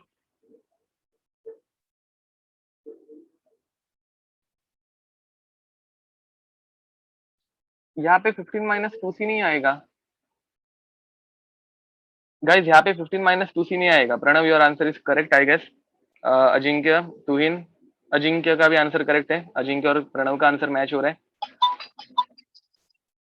ओके, सो गाइज यहाँ पे अभी क्या होगा? तो सबसे पहले तो हम लोगों को अगेन केपी की इक्वेशन लिखनी पड़ेगी। तो केपी की इक्वेशन क्या आएगी? Concentration of ClF into F2 is equals to concentration of ClF3। अब केपी की वैल्यू हम लोगों को देके रखी है 0.2 इज इक्वल्स टू ClF के लिए हम लोगों ने लिखा है P into P divided by 0.15 minus P, ठीक है। अब गाइज यहाँ पे तुम लोग कुछ भी कर लो, ये इक्वेशन डायरेक्ट सॉल्व नहीं होने वाली है। तो व्हाट वी कैन डू, ऐसे टाइम पे अभी चुपचाप से इसको क्वाड्रेटिक फॉर्म में हम लोगों को लेके जाना पड़ेगा। तो गाइज यहाँ पे इसे मल्टीप्लाई कर दो। तो 0.2 एक काम करे क्या, 0.2 को हाँ एक काम करते हैं, इसको पहले होल नंबर में कन्वर्ट कर देते हैं। 2 is equals to 10P into P divided by 0.15 minus P। तो ये उस तरफ चला जाएगा। तो what you will get 0.3 minus 2P is equals to 10P का स्क्वायर, ठीक है। ये हम लोगों को इक्वेशन मिल गई एंड फाइनल इक्वेशन क्या मिलेगी? 10P का square minus 2P, sorry minus नहीं प्लस इस तरफ होने के बाद minus 0.3 is equals to 0। Again Atharva, your answer is correct. Again यहाँ पे एक प्रॉब्लम क्या आ रही है? तो ये 0.3 है, जिसकी वजह से थोड़ा सा कैलकुलेशन और टफ हो जाएगा। बट गाइस मुझे बताओ, ऐसे टाइम पे हम लोगों को फॉर्मूला क्या रहता है T के लिए या फिर X के लिए? फॉर्मूला क्या रहता है? It is nothing but minus B plus और minus under root of B square minus 4AC upon 2A, correct? ये हम लोगों का फॉर्मूला रहता है। अब गाइज इसमें वैल्यूज पुट करके हम लोगों को X की वैल्यू निकालनी है। तो अब यहाँ पे गाइस P की value P is equals to कितना आएगा? Minus B। तो B कितना है? 2 है, प्लस 2 है, तो ये -2 हो जाएगा प्लस और minus under root of B का स्क्वायर। B का स्क्वायर कितना हो जाता है? 2 का स्क्वायर मतलब 4 minus 4AC, 4 into A 40 minus 0.3, तो माइनस माइनस हो जाएगा प्लस एंड 0.3 इंटू 40 बन जाएंगे 12, the whole thing divided by नीचे आएगा 2A, मतलब यहाँ पे आ जाएगा 2A मतलब 20, ठीक है। अब गाइस प्रेशर कितना हो जाएगा? -2 प्लस और minus under root of 16 is 4 divided by 20। तो गाइस प्रेशर की दो वैल्यूज आएंगी, प्रेशर की दो वैल्यूज आएंगी। एक तो आएगा -2 प्लस 4, -2 प्लस 4 मतलब कितना बचेगा? 2/20, 2/20 विच इज नथिंग बट 0.1 एंड दूसरा बचेगा -2/20 विच इज नथिंग बट -0.1। अब इनमें से कौन सी वैल्यू करेक्ट रहेगी? बिकॉज ऑब्वियस है कोई भी एक वैल्यू करेक्ट रहने वाली है। अब मुझे बताओ, प्रेशर कभी माइनस में जा सकता है क्या? अरे हाँ सॉरी, -6/20, -6/20 -2 -4 -6/20, ठीक है। तो इसका आंसर आएगा -0.3। अब मुझे बताओ गाइस, प्रेशर जनरेटेड प्रेशर कभी माइनस में जा सकता है क्या? नहीं जा सकता, ऑब्वियस है। तो माइनस वाली वैल्यू हम लोगों को एप्लीकेबल है क्या? तो दिस इज नॉट एप्लीकेबल। समझ में आ रहा है मैं क्या बोल रहा हूँ? तो this value is not applicable over here, तो only this first value is applicable over here. तो हम लोगों को आंसर मिला क्या? नहीं मिला। हम लोगों को क्या निकालना है? Pressure of partial pressure of ClF3। तो मुझे बताओ पार्शियल प्रेशर ऑफ ClF3 कितना आएगा? 0.15 minus 0.1 which is nothing but 0.05। Partial pressure of ClF कितना आएगा? 0.1, क्योंकि वो सिर्फ P था। And partial pressure of F2 कितना आएगा? वो भी आएगा 0.1। गाइस देखो, क्वेश्चंस थोड़े डिफिकल्ट है, आई एक्सेप्ट इट, बट हम लोगों को करना तो है ही, ठीक है। एंड क्वेश्चन डिफिकल्ट नहीं है एक्चुअली, तुम लोगों को वैल्यूज पुट करने आनी चाहिए। एंड एक बार वैल्यूज पुट हो गई तो थोड़ा सा न्यूमेरिकल पार्ट डिफिकल्ट हो सकता है, नथिंग एल्स। ऐसे क्वेश्चंस मेंस में आते हैं क्या? तो yes, they ask this kind of question in Mains. Equilibrium के गाइस बहुत टफ क्वेश्चंस भी बन सकते हैं। एंड बहुत टफ मतलब बहुत ही ज्यादा टफ क्वेश्चंस बन सकते हैं।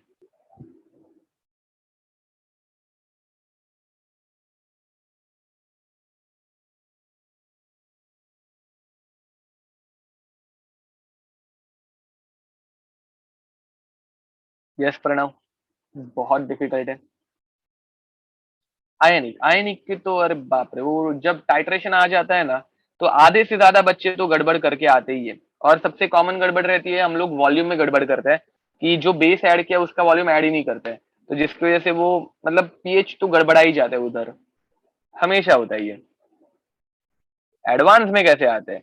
एडवांस में जो क्वेश्चन आते हैं वो तो ऐसे रहते हैं कि अच्छे अच्छे प्रोफेसर भी ना सॉल्व कर पाए। एंड दैट इज ट्रू, ठीक है।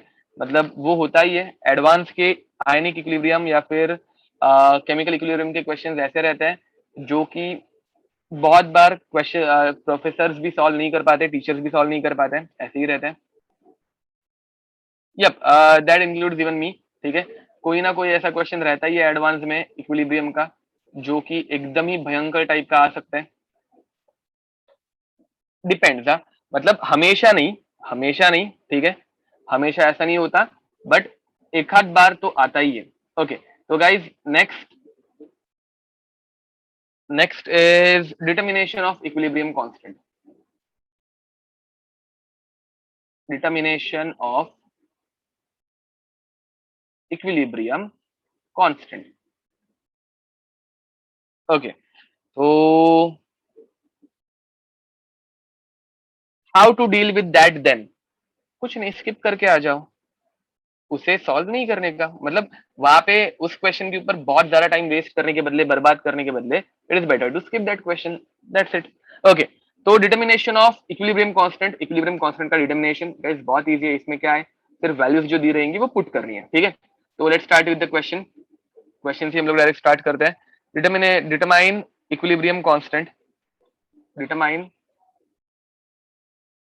इक्विलिब्रियम कांस्टेंट, क्वेश्चन में पूरा लिखा है। For reaction two A gas giving us B gas, okay B gas नहीं, इधर थोड़ा भी चेंज नहीं हो सकता, B gas giving us two C gas. if at equilibrium if at equilibrium 5 moles of A,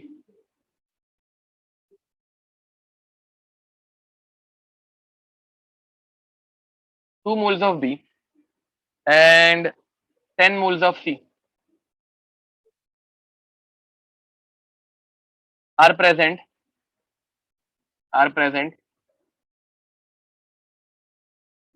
in a 10 liter closed container। Guys CC मतलब closed container, ठीक है। तो तुम लोगों को इक्वेशन क्या देख रखी है? 2A gas plus B gas giving you 2C gas. And तुम लोगों को डेटा में क्या देख रखा है? तुम लोगों को डेटा में देख रखा है नंबर ऑफ मोल्स। अब गाइस मुझे बताओ नंबर ऑफ मोल्स कितने देख रखे हैं?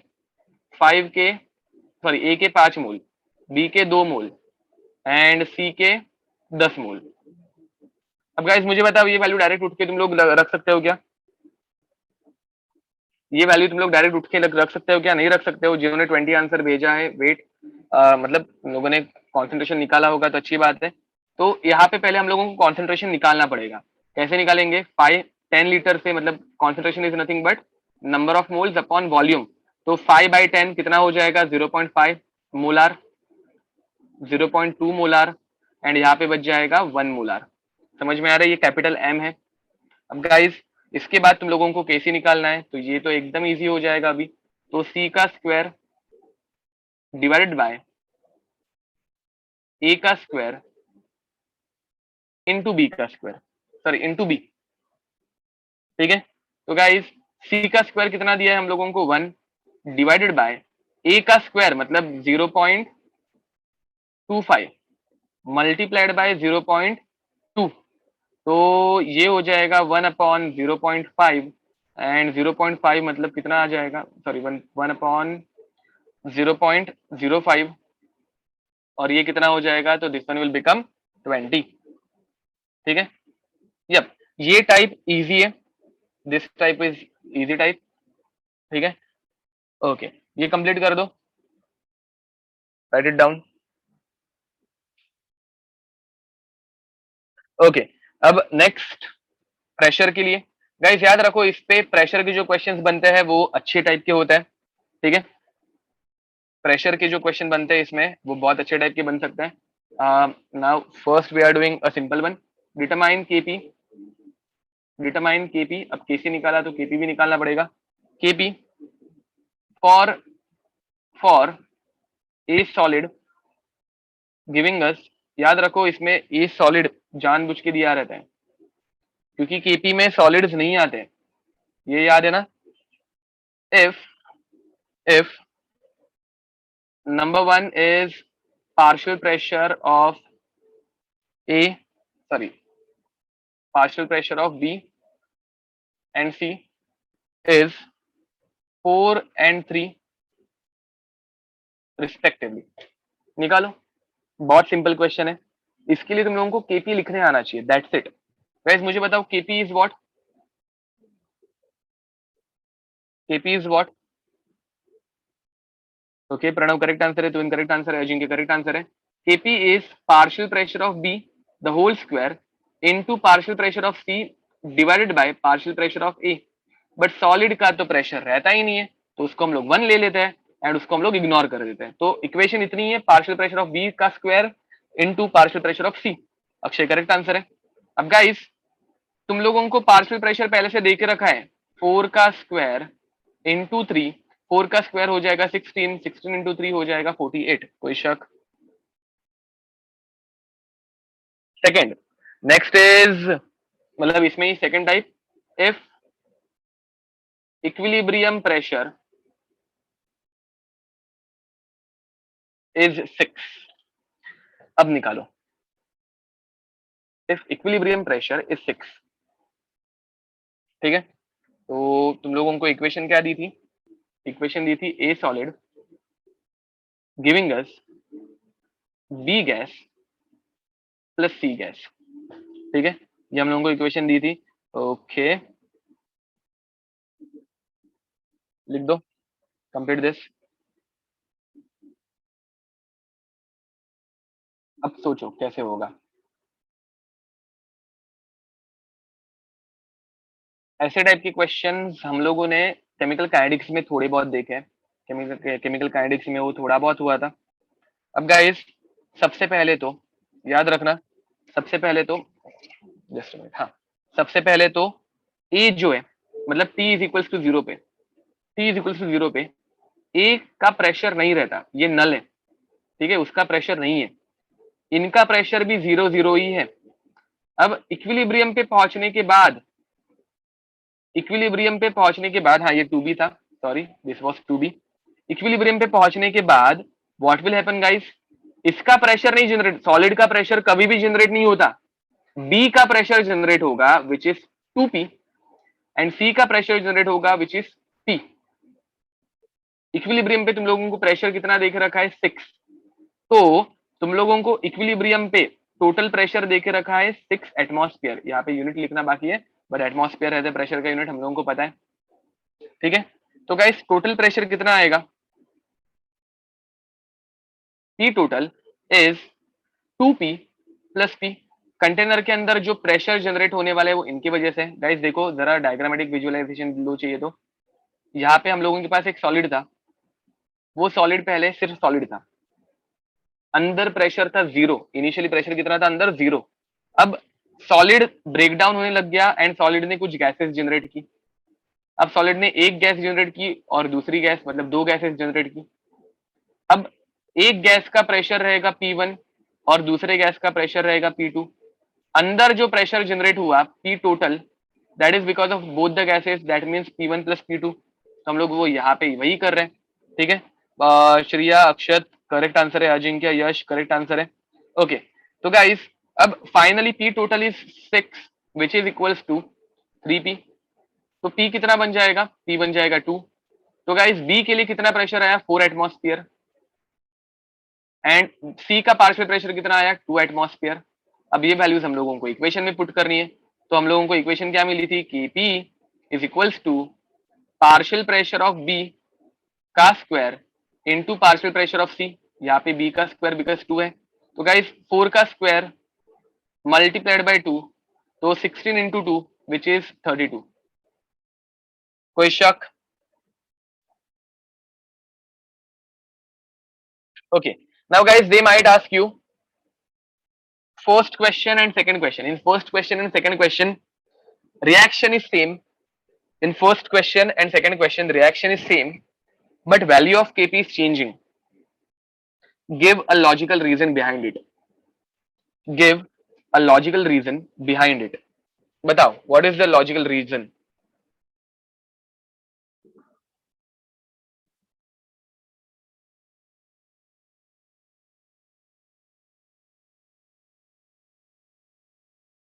Even though reaction is same for question number 1 and question number 2, even though the reaction is same,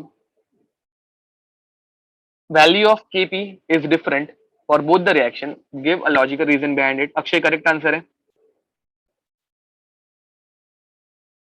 Pranav correct answer है। Even though both the reactions are same, value of Kp is changing. Give a logical reason behind it.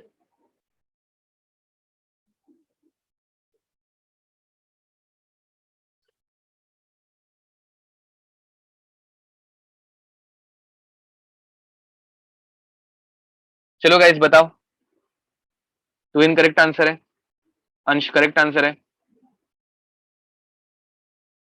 तो guys याद रखो ये ऐसे ही एकदम logical questions भी पूछे जाते हैं बहुत सी बार, एंड ऐसे कंसेप्चुअल क्वेश्चंस मेजरली एडवांस में पूछे जाते हैं। मतलब तुम लोगों को एक कंप्रहेंशन दे देंगे बड़ा सा, जिसमें पहले ये निकालने बोलेंगे, जिसमें सेकंड क्वेश्चन में ये रहेगा एंड थर्ड क्वेश्चन में रहेगा on the from values of Kp from first question and second question give a logical reason behind it, ठीक है। या फिर what is the relationship between them and give a logical reason behind it, ऐसा कुछ question दे देंगे, ठीक है। तो 1 और 2 सॉल्व हो जाएगा शायद से, या फिर 1 और 2 में ही तुम लोग फंस जाओगे किधर ना किधर। अभी वैल्यूज यहाँ पे इजी है, वहां पे वैल्यूज डिफरेंट डिफिकल्ट रह सकती है।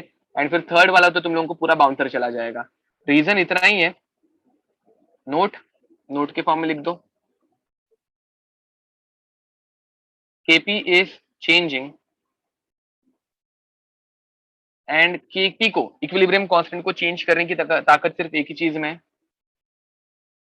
Temperature must be changing. अरे कुछ समझा?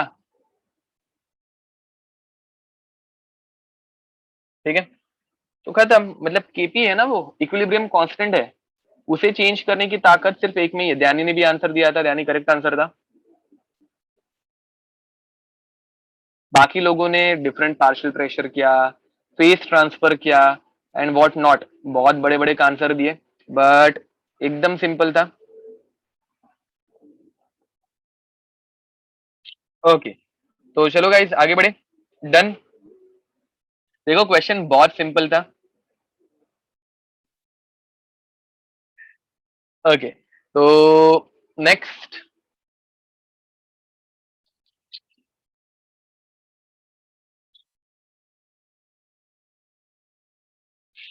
ओके तो गाइज इसके ऊपर एक्चुअल में अगर हम लोग बनाने गए ना तो बहुत अच्छे अच्छे क्वेश्चंस बनते हैं। और एक टाइप का क्वेश्चन लेना है क्या? और एक टाइप का क्वेश्चन लेना है। कितने क्वेश्चन हुए बाय द वे? ज्यादा हुए ही नहीं है ना। चलो और एक क्वेश्चन ले लेते हैं and then will move towards next type. ठीक है, इसमें बहुत अच्छे क्वेश्चंस बन सकते हैं गाइस, बट क्वेश्चंस अगर लेते बैठे तो ये टॉपिक खत्म ना हो। तो एक अच्छा क्वेश्चन ले लेते हैं। चलो, 5 मोल्स ऑफ, जिसमें मोल कंसेप्ट भी कंबाइंड है, 5 moles of N2 and 10 moles of H2 are taken in a vessel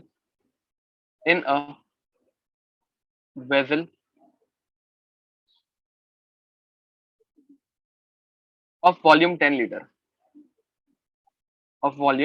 liter at 300 Kelvin. At 300 Kelvin. Equilibrium mixture on analysis. Equilibrium mixture on analysis requires 6 moles of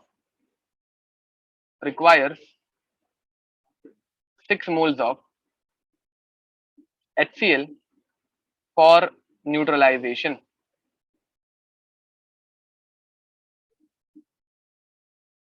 Find Kc and Kp for reaction. Temperature नहीं दिया है but temperature मिलना चाहिए। तो Kp and Kc at 27 degree Celsius. चलो तुम लोगों के लिए इजी। ठीक है, तो चलो राइट इट डाउन।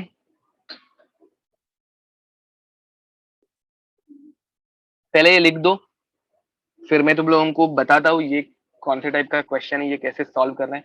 याद रखो, तुम लोगों को इक्विलिब्रियम कॉन्सेंट्रेशन फाइंड आउट करने आना चाहिए गाइस। यही इसमें मतलब मस्त यही रहता है कि वो जो कॉन्सेंट्रेशन है वो कहाँ से लाए। इधर इधर लिमिटिंग रिएजेंट वाला कंसेप्ट लगेगा क्या? तो यहाँ पे तुम लोगों को लिमिटिंग रिएजेंट, एक्सेस रिएजेंट कुछ भी नहीं निकालना है। तुम लोगों को यहाँ पे मतलब बहुत मस्त क्वेश्चन है, बहुत प्यारा क्वेश्चन है। बताओ इसमें तुम लोग मोल्स कैसे निकालोगे या फिर कॉन्सेंट्रेशन इक्विलिब्रियम का कैसे निकालोगे? कुछ समझ में आ रहा है क्या? देखो बहुत अच्छा क्वेश्चन है ये, दोनों चैप्टर्स को बहुत अच्छे से क्लब किया है। अक्षय करेक्ट आंसर है, वेरी नाइस। तुम लोगों को पहले ये फिगर आउट करके बताना है मुझे कि इसमें इक्विलिब्रियम मिक्सचर कैसे निकालोगे। अक्षय करेक्ट बोल रहे हो। रीजन बता सकते हो उसके पीछे का? रीजन बता सकते हो उसके पीछे का? वेरी नाइस, करेक्ट बोल रहे हो। ओके चलो गाइस बताओ जल्दी, यहाँ पे इक्विलिब्रियम कॉन्सेंट्रेशन कैसे निकालोगे? पहले तो रिएक्शन सबको पता है ना, कौन सी रिएक्शन हो रही है? N2+H2 वाली। किसी की उधर से शुरुआत नहीं है ना? ओके कुछ लोगों ने डायरेक्ट आंसर सेंड कर दिया है। Shreya your answer is very close. मेरे यहाँ पे थोड़ा सा डिफरेंट आंसर मिल रहा है, but your answer is really close.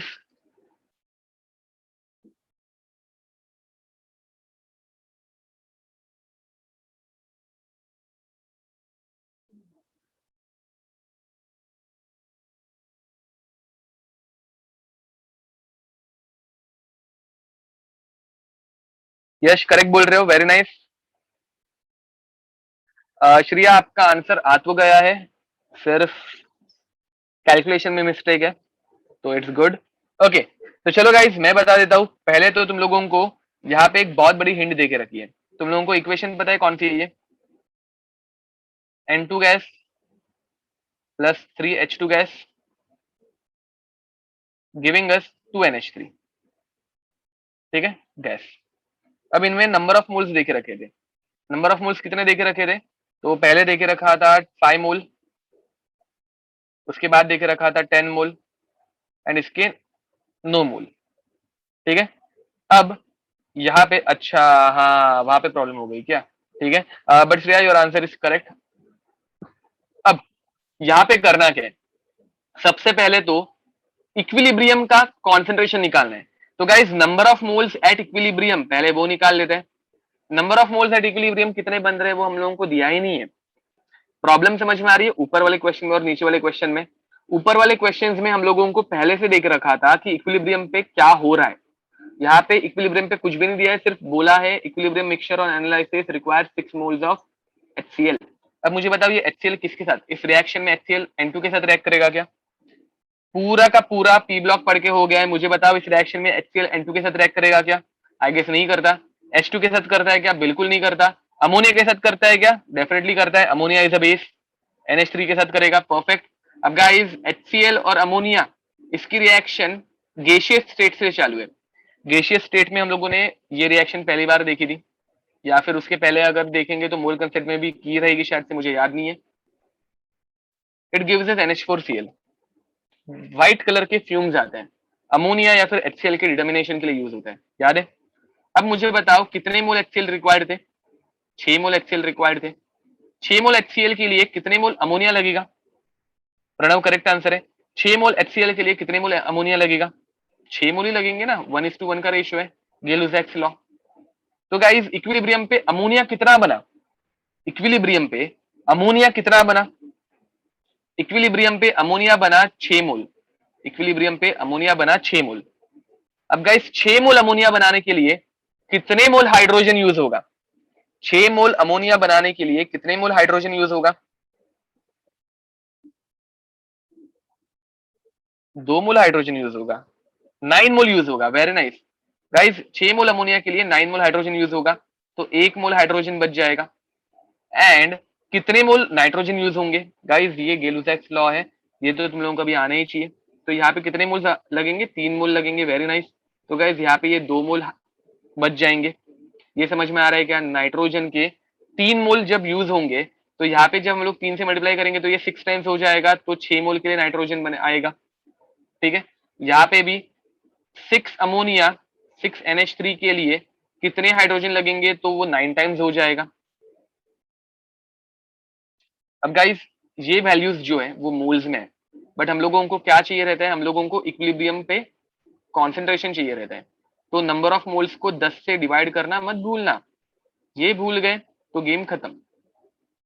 Step समझ में आ रही है? यहाँ पे हर एक स्टेप बहुत आराम से प्रिसाइजली लेनी पड़ती है, एक भी अगर मिस्टेक हो गई तो खत्म।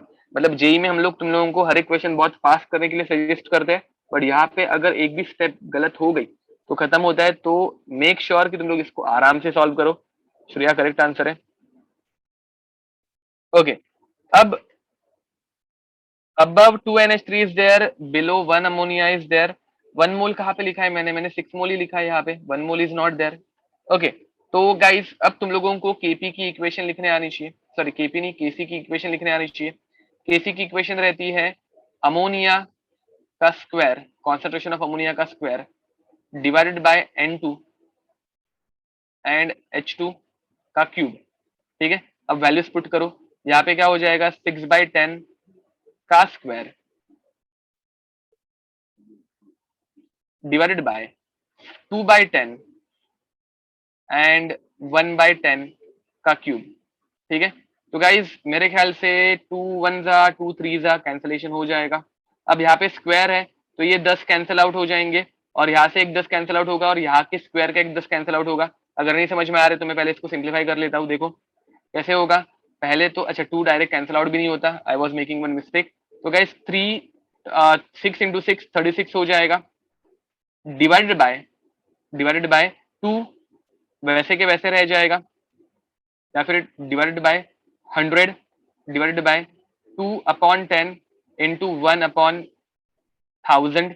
अब ये 10,000 बन के ऊपर चला जाएगा, तो what I will get guys, के सी इज इक्वल्स टू 36 इंटू ये 10,000 बन के ऊपर चला गया, 10,000 डिवाइडेड बाय 2 इंटू 100 नीचे आ जाएंगे। तो गाइस देखो 0 0 कैंसिल आउट हो गए, 0 0 कैंसिल आउट हो गए, 2 1 जा 2 18 जा, तो केसी क्या मिलेगा हम लोगों को? केसी मिलेगा 1800। खत्म, समझ में आया?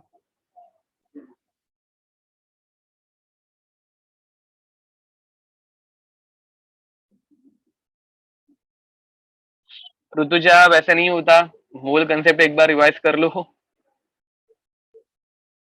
ओके, तो गाइस देखो तुम लोगों को मैं बता देता हूँ ये कैसे सॉल्व किया जाता है। सिंपल है, N2 + 3H2 giving you 2NH3। ठीक है। अगर इसके 6 मोल्स है तो 6 मोल्स के लिए ये कितने लगेंगे वो निकालने के लिए हम लोग क्रॉस मल्टीप्लाई करते हैं, याद है। तो यहाँ पे 3 इंटू 6/2 हो जाता है, तो ये कितना हो जाएगा, ये हो जाएगा 9 मोल्स। हाइड्रोजन के 9 मोल्स लगते हैं। यहाँ पे वापस सेम क्रॉस मल्टीप्लाई करोगे तो यहाँ पे 1 था, तो 1 इंटू 6 डिवाइडेड बाई 2 नीचे आ जाएगा, तो 2 1 था 2 3 था, तो यहाँ पे नाइट्रोजन लगेंगे 3 मोल। ठीक है, तो ये क्रॉस मल्टीप्लीकेशन से होता है। एंड केपी भी हम लोगों को फाइंड आउट करना है, करेक्ट बोल रहे हो। अब गाइस केपी कैसे फाइंड आउट करोगे, मुझे बताओ केपी कैसे फाइंड आउट करोगे। केपी के लिए हम लोगों के पास एक बहुत अच्छी इक्वेशन है, क्या है, KC sorry KP is equals to KC into R T raise to delta NG. अब गाइस पहले हम लोगों को डेल्टा एनजी निकालना पड़ेगा, तो इसका डेल्टा एनजी कितना आएगा, प्रोडक्ट में 2 नंबर ऑफ मोल्स है गैसेस के, एंड रिएक्टेंट में 4 नंबर ऑफ मोल है, तो रेस टू -2 हो जाएगा। तो यहाँ पे नीचे लिख दो वो, तो यू विल गेट के सी इज 1800 मल्टीप्लाइड बाय आर की वैल्यू कितनी लेंगे। तो गाइज आर की वैल्यू यहाँ पे लीटर में काम चल रहा है, तो लीटर में काम चल रहा है तो हम लोग क्या लेते हैं, आर इज इक्वल टू 0.0821, तो इसको हम लोग 0.08 ले सकते हैं। ठीक है, तो 0.08 लो या फिर 1/12 लो, 1/12 से इजीली आंसर आ जाएगा। तो it is nothing but 1/12, R is 1/12 multiplied by temperature is 300 raise to -2। तो गाइज ये 1 जा ये 25 जा, ठीक है, एंड -2 है तो -2 नीचे डिवीजन में चला जाएगा, तो 1800 डिवाइडेड बाय 25, तो 25 से डिवीजन अभी करना है, 25 7 जा 175, 5 बज गए 50, तो 72 आंसर आएगा इसका, करेक्ट। 625, अच्छा कुछ तो मैंने गड़बड़ की क्या, अच्छा 625, ठीक है, तो तुम लोग बोल रहे हो 625 तो मान लेते हैं, तो 6 कैसे बे, ओ इसका स्क्वायर करना है, करेक्ट। अच्छा ये नीचे 6 स्क्वायर आएगा, हाँ वो -2 तो स्क्वायर होगा, सॉरी, तो 1800 डिवाइडेड बाय 625, जो कि मैं बोल रहा था। इसके क्वेश्चंस को एकदम आराम आराम से करना है, ठीक है, अगर थोड़ी भी घाई की तो आंसर रॉन्ग हो जाता है। तो मैं एग्जांपल बता रहा था तुम लोगों को एक कैसे हो सकता है, ठीक है, तो लिख दो ये। बट याद रखो गाइज, इसके क्वेश्चन तुम लोगों को टाइम लेके ही सॉल्व करना पड़ता है। 2.88, ओके, तो answer is final answer is 2.88।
Yes guys, am I audible now.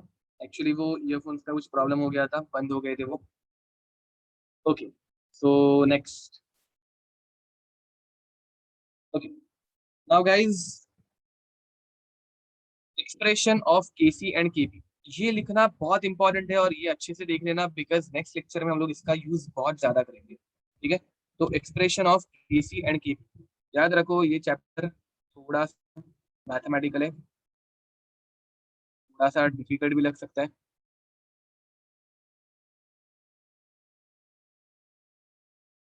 but तुम लोगों को हार नहीं माननी।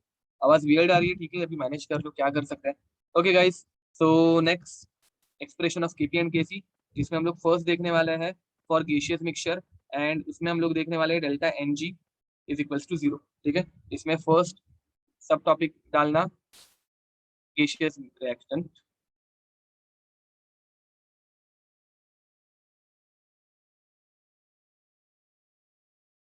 रिएक्टेंट एंड प्रोडक्ट दोनों के दोनों गैसियस रहने वाले हैं, ठीक है। तो चलो, इसमें फर्स्ट टाइप की रिएक्शन है 2A giving us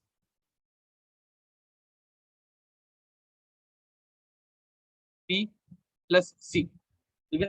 this is the first type of reaction 2A giving us B plus C। अब इसका एक एग्जांपल ले लेते हैं अच्छा खासा। वो example is 2HI giving us H2 plus I2। अब मुझे बताओ यहाँ पे और everything is present in gaseous state है गाइस, अभी मैं गैस लिखते नहीं बैठूंगा, but everything is present in gaseous state. तो यहाँ पे डेल्टा एनजी की वैल्यू कितनी आ जाएगी, 0 आ जाएगी, क्योंकि यहाँ पे भी दो गैस के मॉलिक्यूल्स है, यहाँ पे भी दो गैस के मॉलिक्यूल्स है, ठीक है। Guys just a minute, I have to pick up this.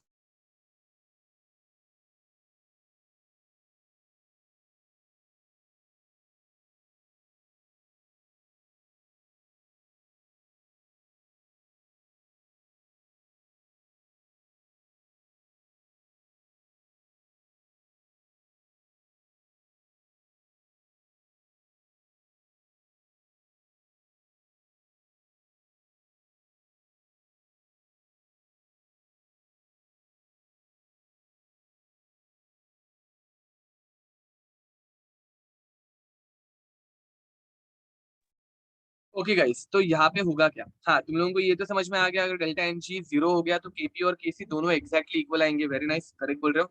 अब यहाँ पे हम लोगों को इसकी एक्सप्रेशन लिखने आनी चाहिए। तो देखो, पहले समझ लेते हैं, लेट्स अज्यूम दैट इनके नंबर ऑफ मोल्स हम लोगों को अलग अलग दे के रखे। इक्वेशन ऐसे भी दे सकते हैं, H2 H2 गैस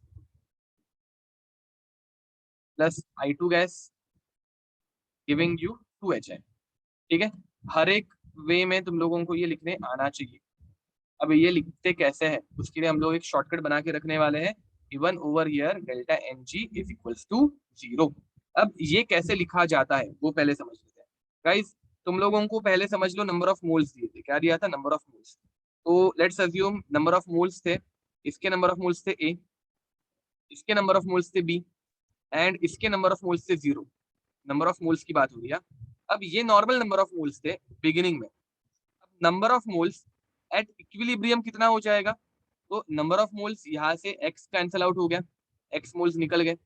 यहाँ से कितने नंबर ऑफ मोल्स निकल जाएंगे गाइस, यहाँ से भी एक्स नंबर ऑफ मोल्स निकल जाएंगे।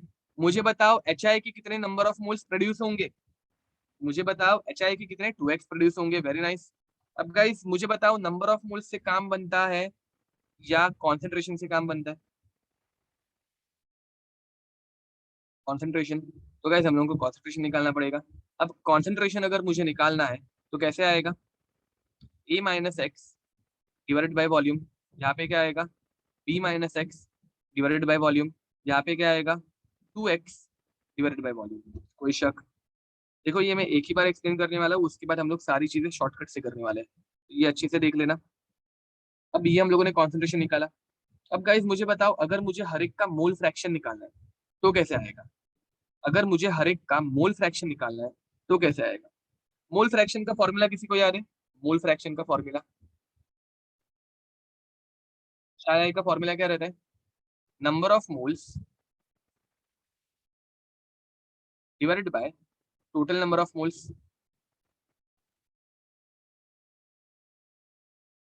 करेक्ट। अब guys n1 plus n2, sorry n1 upon n1 plus n2, correct बोल रहे हो। अब गाइस मुझे बताओ, पहले तो हम लोगों को टोटल नंबर ऑफ मोल्स निकालने पड़ेंगे ना, टोटल नंबर ऑफ मोल्स कितने हैं, टोटल नंबर ऑफ मोल्स कितने हैं, टोटल नंबर ऑफ मोल्स कितने हैं? देखो जरा यहाँ पे, correct, A minus X A minus X A के मोल्स H2 के moles plus B minus X I2 के मोल्स प्लस 2x। अब गाइस मेरे ख्याल से minus x plus 2x cancel out हो जाएगा। देखो ये थोड़ा सा लेंदी प्रोसेस है, बट एक बार समझ में आ जाएगा तो बाद में इजी होगा। तो टोटल नंबर ऑफ मोल्स कितने हो जाएंगे, ए प्लस बी उतने ही रहने वाले, वो चेंज नहीं होने वाले, कोई शक? ओके। अब गाइस मोल फ्रैक्शन अगर मुझे निकालना है, मोल फ्रैक्शन, तो मोल फ्रैक्शन कैसे आएगा? पहले H2 के मोल फ्रैक्शन कितने आएंगे इक्विलिब्रियम पे? मोल फ्रैक्शन एट इक्विलिब्रियम, याद रखो एवरीथिंग इज एट इक्विलिब्रियम। तो कितने हो जाएंगे, number of moles which is A minus X upon total number of moles which is A plus B. अब यहाँ पे क्या हो जाएगा, B minus X upon total number of moles which is A plus B. यहाँ पे क्या हो जाएगा, 2x upon A plus B. ये समझ में आ रहा है क्या? देखो मोल फ्रैक्शन समझ में आया क्या? गाइस मुझे पार्शियल प्रेशर एट इक्विलिब्रियम निकालना है। मुझे बताओ पार्शियल प्रेशर का फॉर्मूला क्या रहता है? What is the formula of partial pressure according to Dalton's law of partial pressure? Partial pressure is P total multiplied by mole fraction. Very nice. ठीक है, तो guys P total multiplied by molar mass, तो mole fraction. तो guys यहाँ पे तुम लोगों को अगर पार्शियल प्रेशर एट इक्विलिब्रियम निकालना है तो तुम लोग क्या करोगे, P टोटल को मोल फ्रैक्शन ऑफ H2 से मल्टीप्लाई करोगे। यहाँ पे लिख ही देते, चलो इतना कर दिया तो ये इतना क्यों छोड़ दे, तो a minus X upon A plus B. फिर यहाँ पे P टोटल को b minus X upon A plus B से मल्टीप्लाई करेंगे, एंड यहाँ पे P टोटल को 2x upon A plus B से मल्टीप्लाई करेंगे। वापस एक बार ये टेबल अच्छे से देखो। सबसे पहले हम लोगों को नंबर ऑफ मोल्स दिए है, तो नंबर ऑफ मोल्स से अगर तुम लोगों को केसी निकालना है तो इधर तक आना है। नंबर ऑफ मोल्स से अगर केसी निकालने बोला है तो इधर तक करना है, बट अगर केपी निकालने बोला है तो इधर तक करना पड़ेगा। बहुत लंबी चौड़ी प्रोसेस होती है ये 5 स्टेप्स की, बट हम लोग इसका शॉर्टकट करने वाले हैं, डोंट वरी। ठीक है, देखो नंबर ऑफ मोल्स कितने कम हुए, तो माइनस एक्स और यहाँ पे कितने बने, 2x बने। अब अगर मुझे कॉन्सेंट्रेशन निकालना है तो जो नंबर ऑफ मोल्स आए हैं उन्हें मैं क्या करूंगा, उन्हें मैं वॉल्यूम से डिवाइड करूंगा। समझ में आ रहा है? तो मुझे मिल जाएगा कॉन्सेंट्रेशन। अगर मुझे मोल फ्रैक्शन निकालना है इक्विलिब्रियम पे, तो जो इक्विलिब्रियम के नंबर ऑफ मोल्स है उसे मैं टोटल नंबर ऑफ मोल्स से डिवाइड करूंगा, तब जाके मुझे मिलेगा मोल फ्रैक्शन। ये समझ में आ रहा है? एंड अब अगर मुझे पार्शियल प्रेशर एट इक्विलिब्रियम निकालना है तो मैं मोल फ्रैक्शन को टोटल प्रेशर से मल्टीप्लाई करूंगा, तब जाके मुझे मिलेगा पार्शियल प्रेशर। अब ये सब करने के बाद हम लोगों को सिर्फ निकालना है केसी। इस केसी की इक्वेशन क्या आएगी? केसी की equation is concentration of HI का square divided by concentration of H2 and I2। Guys मुझे बताओ ये किस में कन्वर्ट होगा? प्लीज मीटिंग लेफ्ट मत करो, ये बहुत इंपॉर्टेंट टॉपिक है। AC is equals to HI का स्क्वायर, तो 2x अपॉन v कॉन्सेंट्रेशन हो गया, 2x अपॉन v का स्क्वायर डिवाइडेड बाय, अब नीचे क्या आएगा गाइस, H2 का square, sorry H2 concentration of H2 मतलब a minus X upon v into b minus X upon v। Guys मेरे ख्याल से v स्क्वायर और नीचे के v कैंसिल आउट हो सकते हैं, तो ये कैंसिल आउट हो गए, करेक्ट। एंड हम लोगों को फाइनल केसी की इक्वेशन क्या मिली?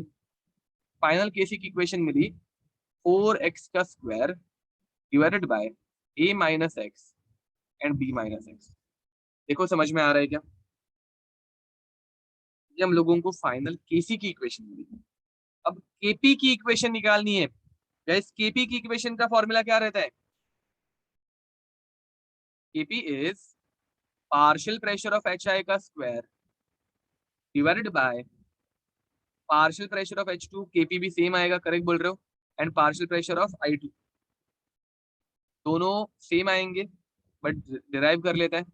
अब guys KP will become P total into 2x upon a plus B. Partial pressure एकदम नीचे की तरफ, ये लास्ट वाला वो देखो, केपी ये है, उसका स्क्वायर डिवाइडेड बाय क्या हो रहा है, p total into a minus x by a plus B into p total b minus x upon a plus B. अब गाइस p टोटल का स्क्वायर नीचे की तरफ p टोटल और p टोटल के साथ कैंसिल आउट हो जाएगा, ab का स्क्वायर ab और ab से कैंसिल आउट हो जाएगा। What you will get, kp is equals to 4x square divided by a minus x b minus x। Guys ये अगर समझ में आ गया होगा तो नेक्स्ट टाइम तुम लोगों को जो शॉर्टकट पढ़ाऊंगा वो डेफिनेटली समझ में आएगा। अगर ये नहीं समझ में आया होगा तो नेक्स्ट टाइम शॉर्टकट जो होगा वो भी बाउंसर जाएगा। ठीक है, तो ये प्रोसेस थोड़ी सी लंबी चौड़ी रहती है, ठीक है, बट हम लोगों को ये बार बार करने की जरूरत नहीं पड़ेगी, इतनी गारंटी दे रहा हूँ मैं। तुम लोगों को max to max third step तक करने पड़ेगा, इधर तक करना बहुत ईजी हो जाता है, इसके नीचे वाली स्टेप्स जो रहती है वो थोड़ी सी कंफ्यूजिंग हो जाती है। नीट में ये सब आता है क्या, तो yes they ask this kind of things in NEET exam also. Okay, so guys, with this we can stop this lecture. Till then, see you next time. Bye bye and God bless you.